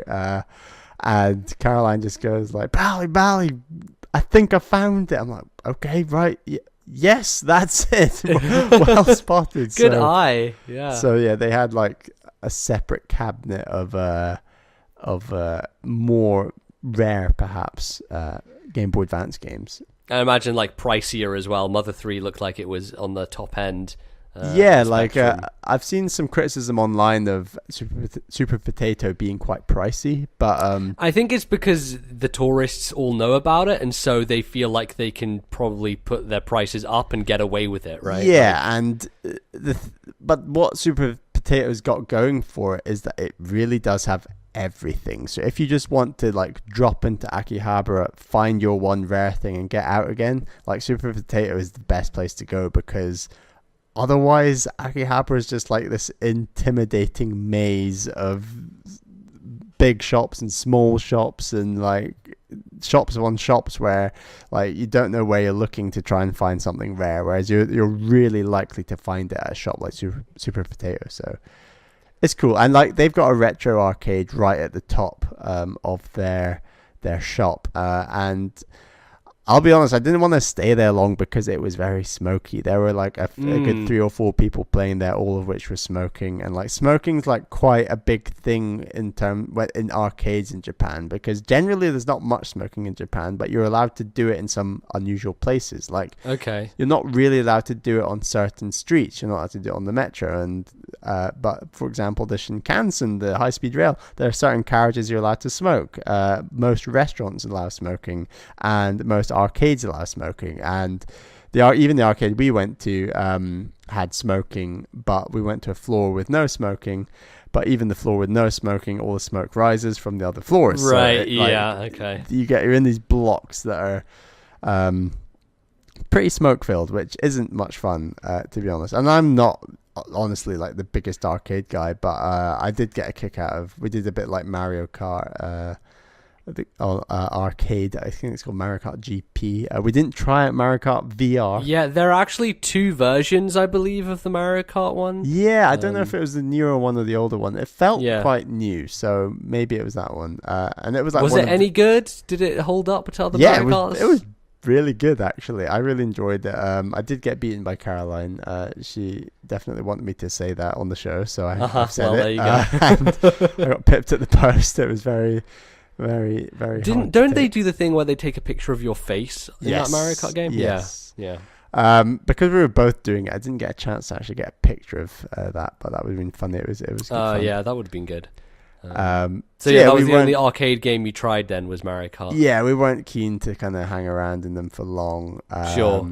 And I was, like I said, I was ready for the intensity and the noise of an arcade, but I just cannot handle smoke. I'm really fussy when it comes to stuff like that. So yeah, that was a bit for of a sure. shame, but yeah. But yeah, Super Potato itself, is it just like very densely packed with video games, like wall to wall? Because you were telling me about seeing like all these GameCubes stacked in a corner. Yeah, I was just like wandering into a corner and I saw like a few GameCubes, and I looked down and there were like GameCubes to the floor, and I looked up and the same GameCubes were stacked up like bricks to the ceiling, and there must have been a good over 100 GameCubes, I would estimate, to be honest. It's like insane. just stacked there, and I'm sure they had all the relevant cables in the back if you wanted to pick one up. But I mean, you could pick up like a Super Nintendo, an NES, an N64, of like Sega Mega Drive and all that. You could pick all of them up here with a bunch of games. The thing with Japan's secondhand market is generally they keep things in very good condition. So like anything you're buying is almost like you have it new, because they take very good care of that stuff. Unlike you go to somewhere here and you get something secondhand, it's got fucking juice stains on it and it's just sticky in the box, all fucked up. Your Warioland Shake Dimension box. Yeah, it was awful. I think I threw it out. So it was that bad, but horrible. But yeah, everything was in good condition. It was just a really cool shop to see some stuff, and they've got some like really. They just got like Zelda figurines and stuff, like just stuff you wouldn't expect to see anywhere else. It's really cool. Yeah. Before we move on from Akihabara, did you see many people playing games around that area? Because I know that with the Monster Hunter culture and just people hang out and playing 3DSs locally, sometimes there are like groups of people who hang out and play their 3DSs. And maybe we can extend this like generally, people playing games in Japan. What was your experience of seeing people playing stuff? I think I saw 2 Switches the entire trip, which was not many at all, and 3DSs. I'd swear every boy under the age of maybe 15 sat down somewhere would like have a 3DS. Like there were just I saw so many 3DSs, and I saw so many of the original 2011 3DS as well. Like so many people hadn't upgraded, and I was like, wow, you guys have stayed true to that system. Yeah, like, that maybe Japan likes the smaller model. I don't know. Yeah, that could be a thing. Although they did discontinue the smaller model there, so maybe that's completely false. I think maybe they like the XL.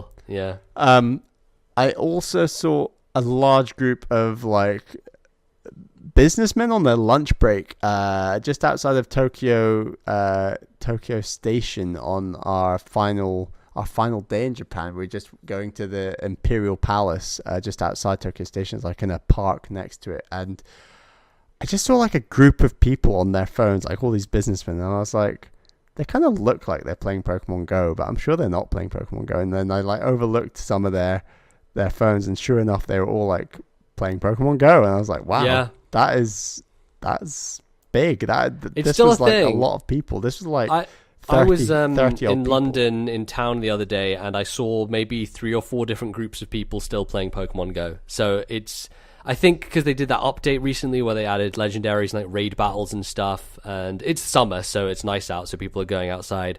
There are still people playing Pokemon Go, it seems. And I'm sure there was the one-off person who, when they got all that negative press about their convention they did or whatever, and I'm sure there was a one-off person who said, oh, yeah, Pokemon Go, that's still a thing, even though it was negative press, and they might have gone back into it, who knows. It probably helped them, honestly. Yeah, it makes sense. And also, like, that's a very like game-centric news story that like the population of people who play Pokemon Go, like none of those people are paying attention to that. So I'm sure it wasn't a big thing to their bottom line. But so you saw all these kids playing. Did you ever try and like look over their shoulders to see what games were being most popular? Was there a lot of Pokemon, or did you just see them playing 3DSs and just move on? I tried to look at games on occasion.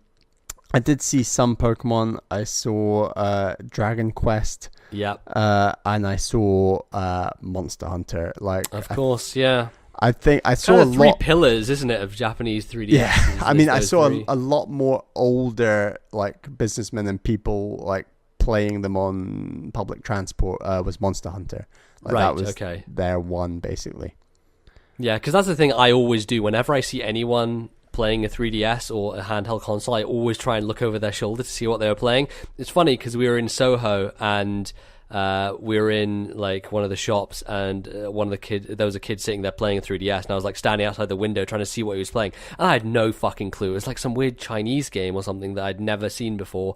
Looked maybe like it was Etrian Odyssey, but I don't know. It was some game I'd never seen in my life. So yeah, more often than not, I can't tell what they're playing. Like it's very difficult to see.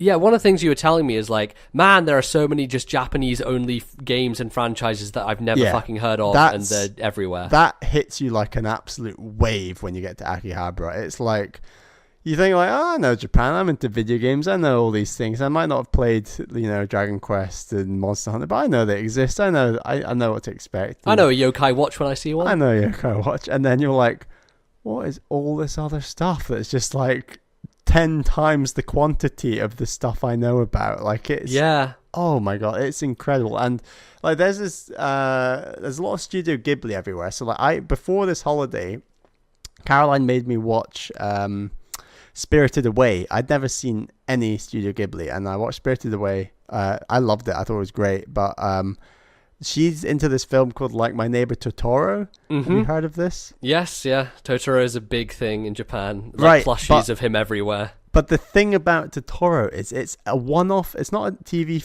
series or anything to my knowledge. Yeah, it's just a one-off movie. film from 1988. Jeez, that old? Yeah, it's that old. And there is just infinite supplies of merchandise around this film from 1988. I don't understand how it's still so big. I must be missing something. Someone needs to tweet me or something. But I think Bali, the big thing here is that he's a cute animal that you can make toys out of. We had this joke running when we were in Japan. Me and Caroline, just any cute thing we saw. We had this theory that if you were the animator, you start with a potato. Yeah. And then you just give it like some limbs or some whiskers or a tail, or you elongate it slightly or you squash it in a bit slightly, and that's basically how they create characters. Yeah. Like, where did Kirby come from? 90% of characters, you start with a potato and you go from there. Yeah. Yeah. I mean, it sells plushies, so it makes sense, but yeah, I've only seen 2 Studio Ghibli films. I saw, as part of my English course, actually, I saw Ariete, which is like a Japanese version of The Borrowers, cool. And then I saw Howl's Moving Castle. I really want to see Howl's Moving Castle. I've heard of good things about that. It's very good. I read the book as well because it's part of my course. And yeah, so both of those were like Japanese adaptations of Western literature, which is very interesting. But yeah, I would like to see Spirited Away. And now they've been bought by Disney, so there you go. Yeah, and the other famous one is Princess Mononoke, which is one I want to see as well. Yeah, I need to see that. But so, yeah. It was a lot of Studio Ghibli everywhere, which was cool to see. Other video gamey stuff I did. Went to a Pokemon Center in Kyoto. Right. So even though like Kyoto's the home of Nintendo and all these things, I also went to the Nintendo headquarters and development center, which was very cool. Mm-hmm. Kyoto's not got much video game stuff. It's not got like a video game district. I know that Osaka has a video game district, like Akihabara, although I didn't see it. But yeah, the Pokemon Center, these are like a chain across Japan, and the one I went to is only like a year old, and it's like that sheer quantity of Akihabara, but just spread across Pokemon. And there's like a whole cabinet full of just little models of Pikachu doing different things with ketchup. What? And doing different things with ketchup? And this was like right in the middle of the Splatfest as well, so I did a tweet wow. Pikachu Team Ketchup. Oh yeah, I think I did see that picture actually. That's really and it's weird. Just like, what? Who buys all this? Who buys all these Pikachus with ketchup? Damn it! Well, there's lots of collectors out there, you know. What is going on? So yeah, and then like the collector in me, I don't have a collector. I'm not a collector. I just like having some things occasionally. If I was a collector, yeah, there's certain memorabilia which is meaningful to you, then you'll go and get it. Right. So I picked up a Dragonite to go with my Splatoon squid. Yes. So I've got both of them sitting in my flat now. But and yeah, for people who don't know, Dragonite, of course, is your favorite Pokemon. So Dragonite, number one. So yeah, like the Pokemon Center was really cool. Like, and they get like again, no video games anywhere. It was just download codes in the Pokemon Center for Pokemon games. Like no actual box copies of games. I was like, really? This is the Pokemon Center we're talking about. What is going on? Yeah, man, that is really crazy. And they really need another Nintendo World store outside of New York. Like they need. Sure. The thing I was going to ask is, I swear that the Nintendo store in New York used to be a Pokemon Center, and they converted it into a Nintendo store. So it's downstairs was a Pokemon Center. Part of downstairs was Pokemon Center. They've kind of like taken away the Pokemon Center part of it, or at least they've made it very, very small in New York. Sure. I mean, there's a lot of Pokemon stuff still there in that area. Yeah, so. I was there earlier this year, actually. I managed to get to Japan and New York in 1 year. Jet setting all over the world. And yeah, that shop is really impressive, Nintendo New York. But yeah, the Pokemon Center is the chain they've gone for, and I guess there's more money in it than I think if you combined all of the Mario, Kirby, Zelda, Metroid, F-Zero, Star Fox merch versus Pokemon wins 10 times to 1. Yeah, of course it does, because you have 700 freaking characters to make things of. And the plushies in that Pokemon Center are all up to date. Like they've got all the 6th gen ready to go. Right, of course they do, because they're bankrollers. And I was just shocked in Japan generally about how the first generation of Pokemon are everywhere. Like absolutely everywhere. Pikachu is the number one character I saw everywhere. Bearing in mind, like Mario is their official mascot for the 2020 Olympics in Tokyo, and he's not anywhere to be seen. It's all about Pikachu. Like Pikachu, they should have chosen Pikachu, shouldn't they? There was even a Pikachu convention happening. Right, it's funny because when I was on the Famicast, they were talking about John that. Was at it. Yeah, that's. So I saw a lot of people walking around with those Pikachu hat things that they'd gone to it. So yeah, was it in Yokohama or was it in Tokyo? It's like, it was Yokohama. I think. Yeah. They said. So Yokohama's like very close to Tokyo. Right. Some people don't even count it as a separate city, which is interesting. But yeah. Okay. But was there a lot of like tourist people in the Pokemon Center, or was it a lot of Japanese people? Like, is it a busy place when you go there? Yeah, there were quite a lot of Western tourists in the Pokemon Center, and that's one thing that shocked me about Japan generally was how few Western tourists there were everywhere. I was really shocked at how few there were. We only ever saw them at the most sort of touristy shrines. So. Right. in Kyoto especially, I want to say. But yeah, the second you're like in downtown Tokyo or Osaka, like there's hardly any of them anywhere. Like you really don't see many at all. It was really shocking. Speaking of shrines, you went to a shrine that is relevant to Nintendo. It's the one that was part of their 2015 E3 special, where Miyamoto was talking about Star Fox and how he was inspired by the fox at the shrine. That seemed like a pretty cool place. What do you think of it? Yeah, it was cool. What's cool about it is that so we went on a 10-mile run.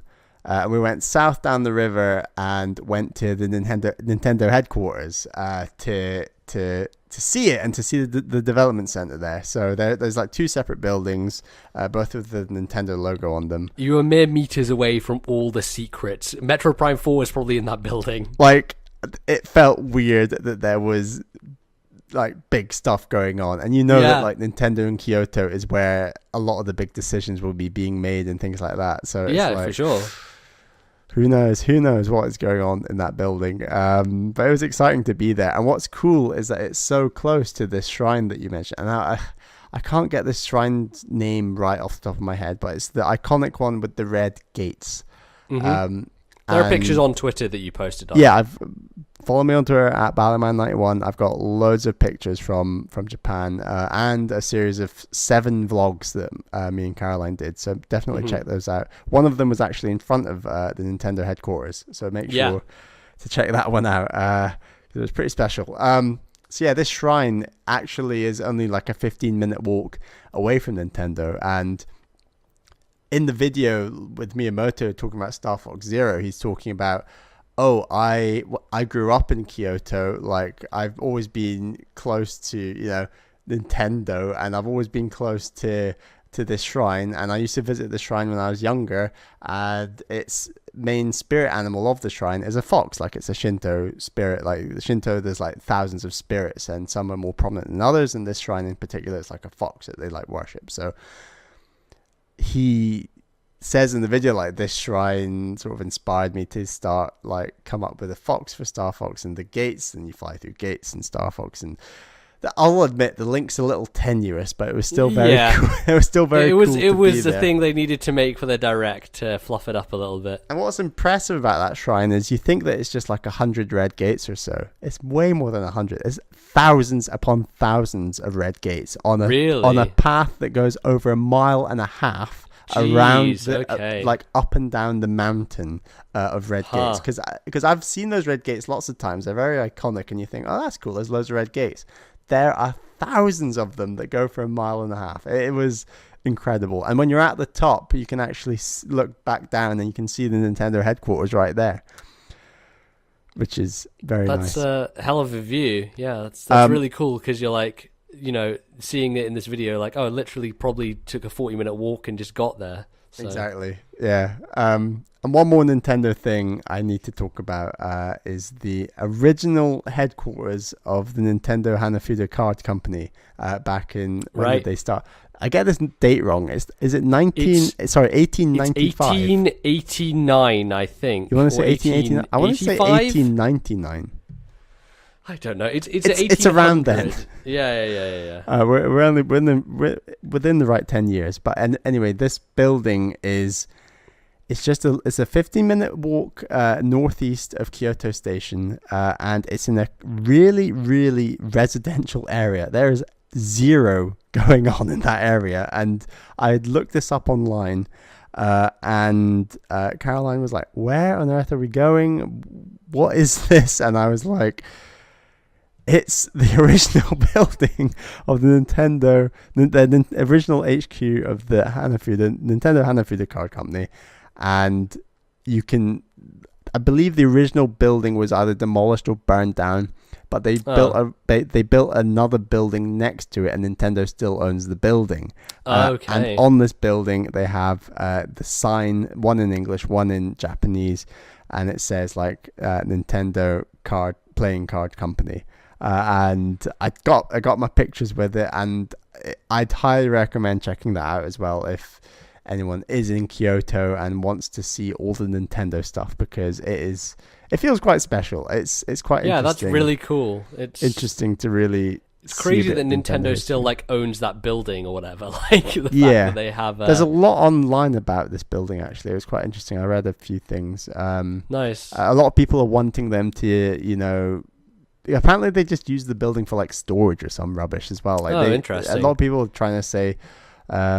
Maybe there's some hidden Nintendo PlayStations like tucked away in there that people could find. People want it to become like a museum. That would be amazing, man. They should really do that. That would be a great idea. Like, Japan needs a Nintendo museum. I'm stunned 100%. They don't actually have one. But we'll see. When has Nintendo ever done what the fans want anyways? Very, very true. I don't know. Their new business initiatives seem like they're kind of pushing out of their comfort zone somewhat. And the rebranding of stuff like Nintendo New York hints that they might be setting up more Nintendo stores around the world, but they've obviously not done that yet. But I don't know. We'll see if that happens. I mean, they got the theme parks coming. That's another exciting thing. So Nintendo's on the rise still, which is interesting. And the date that they were established was, I was correct, it is 1889. 1889. There you go. So Bally, this has been a good chat about all the video game things you did in Japan. If people want to hear more, obviously, there's going to be another episode, and it's going to go up next week when this comes out. So we're going to have this episode. Myself and Caroline go really in depth. We're talking. We talk through every single bit of our holiday. So we do talk about some video game stuff. We talk a lot about food.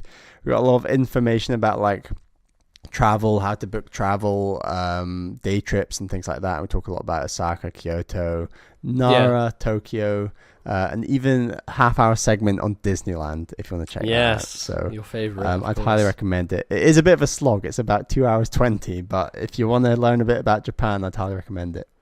Yeah, no, sounds good. I look forward to hearing it, and you're the one who did the edit on that, so indeed, first time that I'm going to be hearing all the splutters and random volume rises. That's my doing. Yeah, well, we'll see. So yes, if you would like to find us on the internet in places, I guess this is the end of the episode here. You can find us in many places. You can find me on Twitter. I'm at Lordnbz. Bally, where can people find you? I'm on Twitter at Ballyman91. That's BALLYMAN91. Like I said, I've got all my Japan photos uploaded on there, so definitely check it out, as well as the vlogs that I did. So yeah. Also, other than my Twitter account, you'll need to follow the podcast Twitter account, which of course is at TNL Podcast. That is at TNL Podcast. That is the best place to go for all the latest podcast episodes and finding out when they come out, and all the other news. And MEZ, you've got a bit of news. Yes, it's also very important because the brand new Discord server that we set up, as we talked about at the start of the show, is pinned to the top of that Twitter account. So if you just go to @TNL Podcast on Twitter, you can get the invite to the Discord server right there. I will, of course, also leave a link to that server in the show notes. So if you're on iTunes, just go to the description. You can get through your phone, or on YouTube, you can just get it through your browser or whatever. So try to make it as easy as possible for people to join that, and hopefully get a nice little community going over there. Yeah, something we've been wanting to do for a while, and we've sort of hummed and hawed about what's the best way to do it, and then Discord kind of crept up on us without us. Yeah, we're old men here. We're still using Skype. Yeah, it'd be really great to get a community going, get some chat going, and talk about the podcast, Nintendo, and things that we love. Absolutely. You can also find me in another place. I was on a different podcast recently. We alluded to it earlier on in the show, but I was a guest on the Famicast. I believe it's episode 107, might be 108, but you can go and find that on their YouTube channel. I believe it's the Famicast. If you search them, they're also on Twitter, the Famicast, and they're a great group of folk. Used to be affiliated with Nintendo World Report, and now they're off doing their solo venture, so go support them. They have a Patreon, all that good stuff, and I will leave a link to the episode I was on in the description. So all these links down below, just very easy for you guys to find. And then of course, Bally, the Japan episode will go up a week after this, and then we'll be on to episode 99, getting very close to 100 here. Very close. A little scary. If you would like to let us know your thoughts, you can email the show at our email address, which is Bally. ThisNintendoLife@gmail.com. That is ThisNintendoLife@gmail.com. Like you said, MZ, we have episode 100 coming up. We want people to write in about their thoughts of the show, and like, when did you start listening? Like, how have you stuck around till episode 100? What's happened? Give us some of your memories of the show, some of your favorite moments. We'd love to hear them. Absolutely, that would be a fun thing to do. And I believe that is it. Is there anything else we need to do here, Bally? Because it gets to the end of the show, it's like, I need to talk about this, that. Have I cleared my plate? I mean, everyone's always welcome to drop a little iTunes review. That's always helpful. That's very true. That's very true. You're right. I haven't even told people you can download this. You can go to iTunes. You can find that. We're on Stitcher. We're on all good podcasting apps wherever good podcasts are sold. That is it's a good thing to find us. But that is going to close us out for this episode. We will be back next week with Bally, and then in a couple of weeks' time for the next episode of the podcast. So until then, thank you everyone for listening, and we will see you all next time. Bye-bye.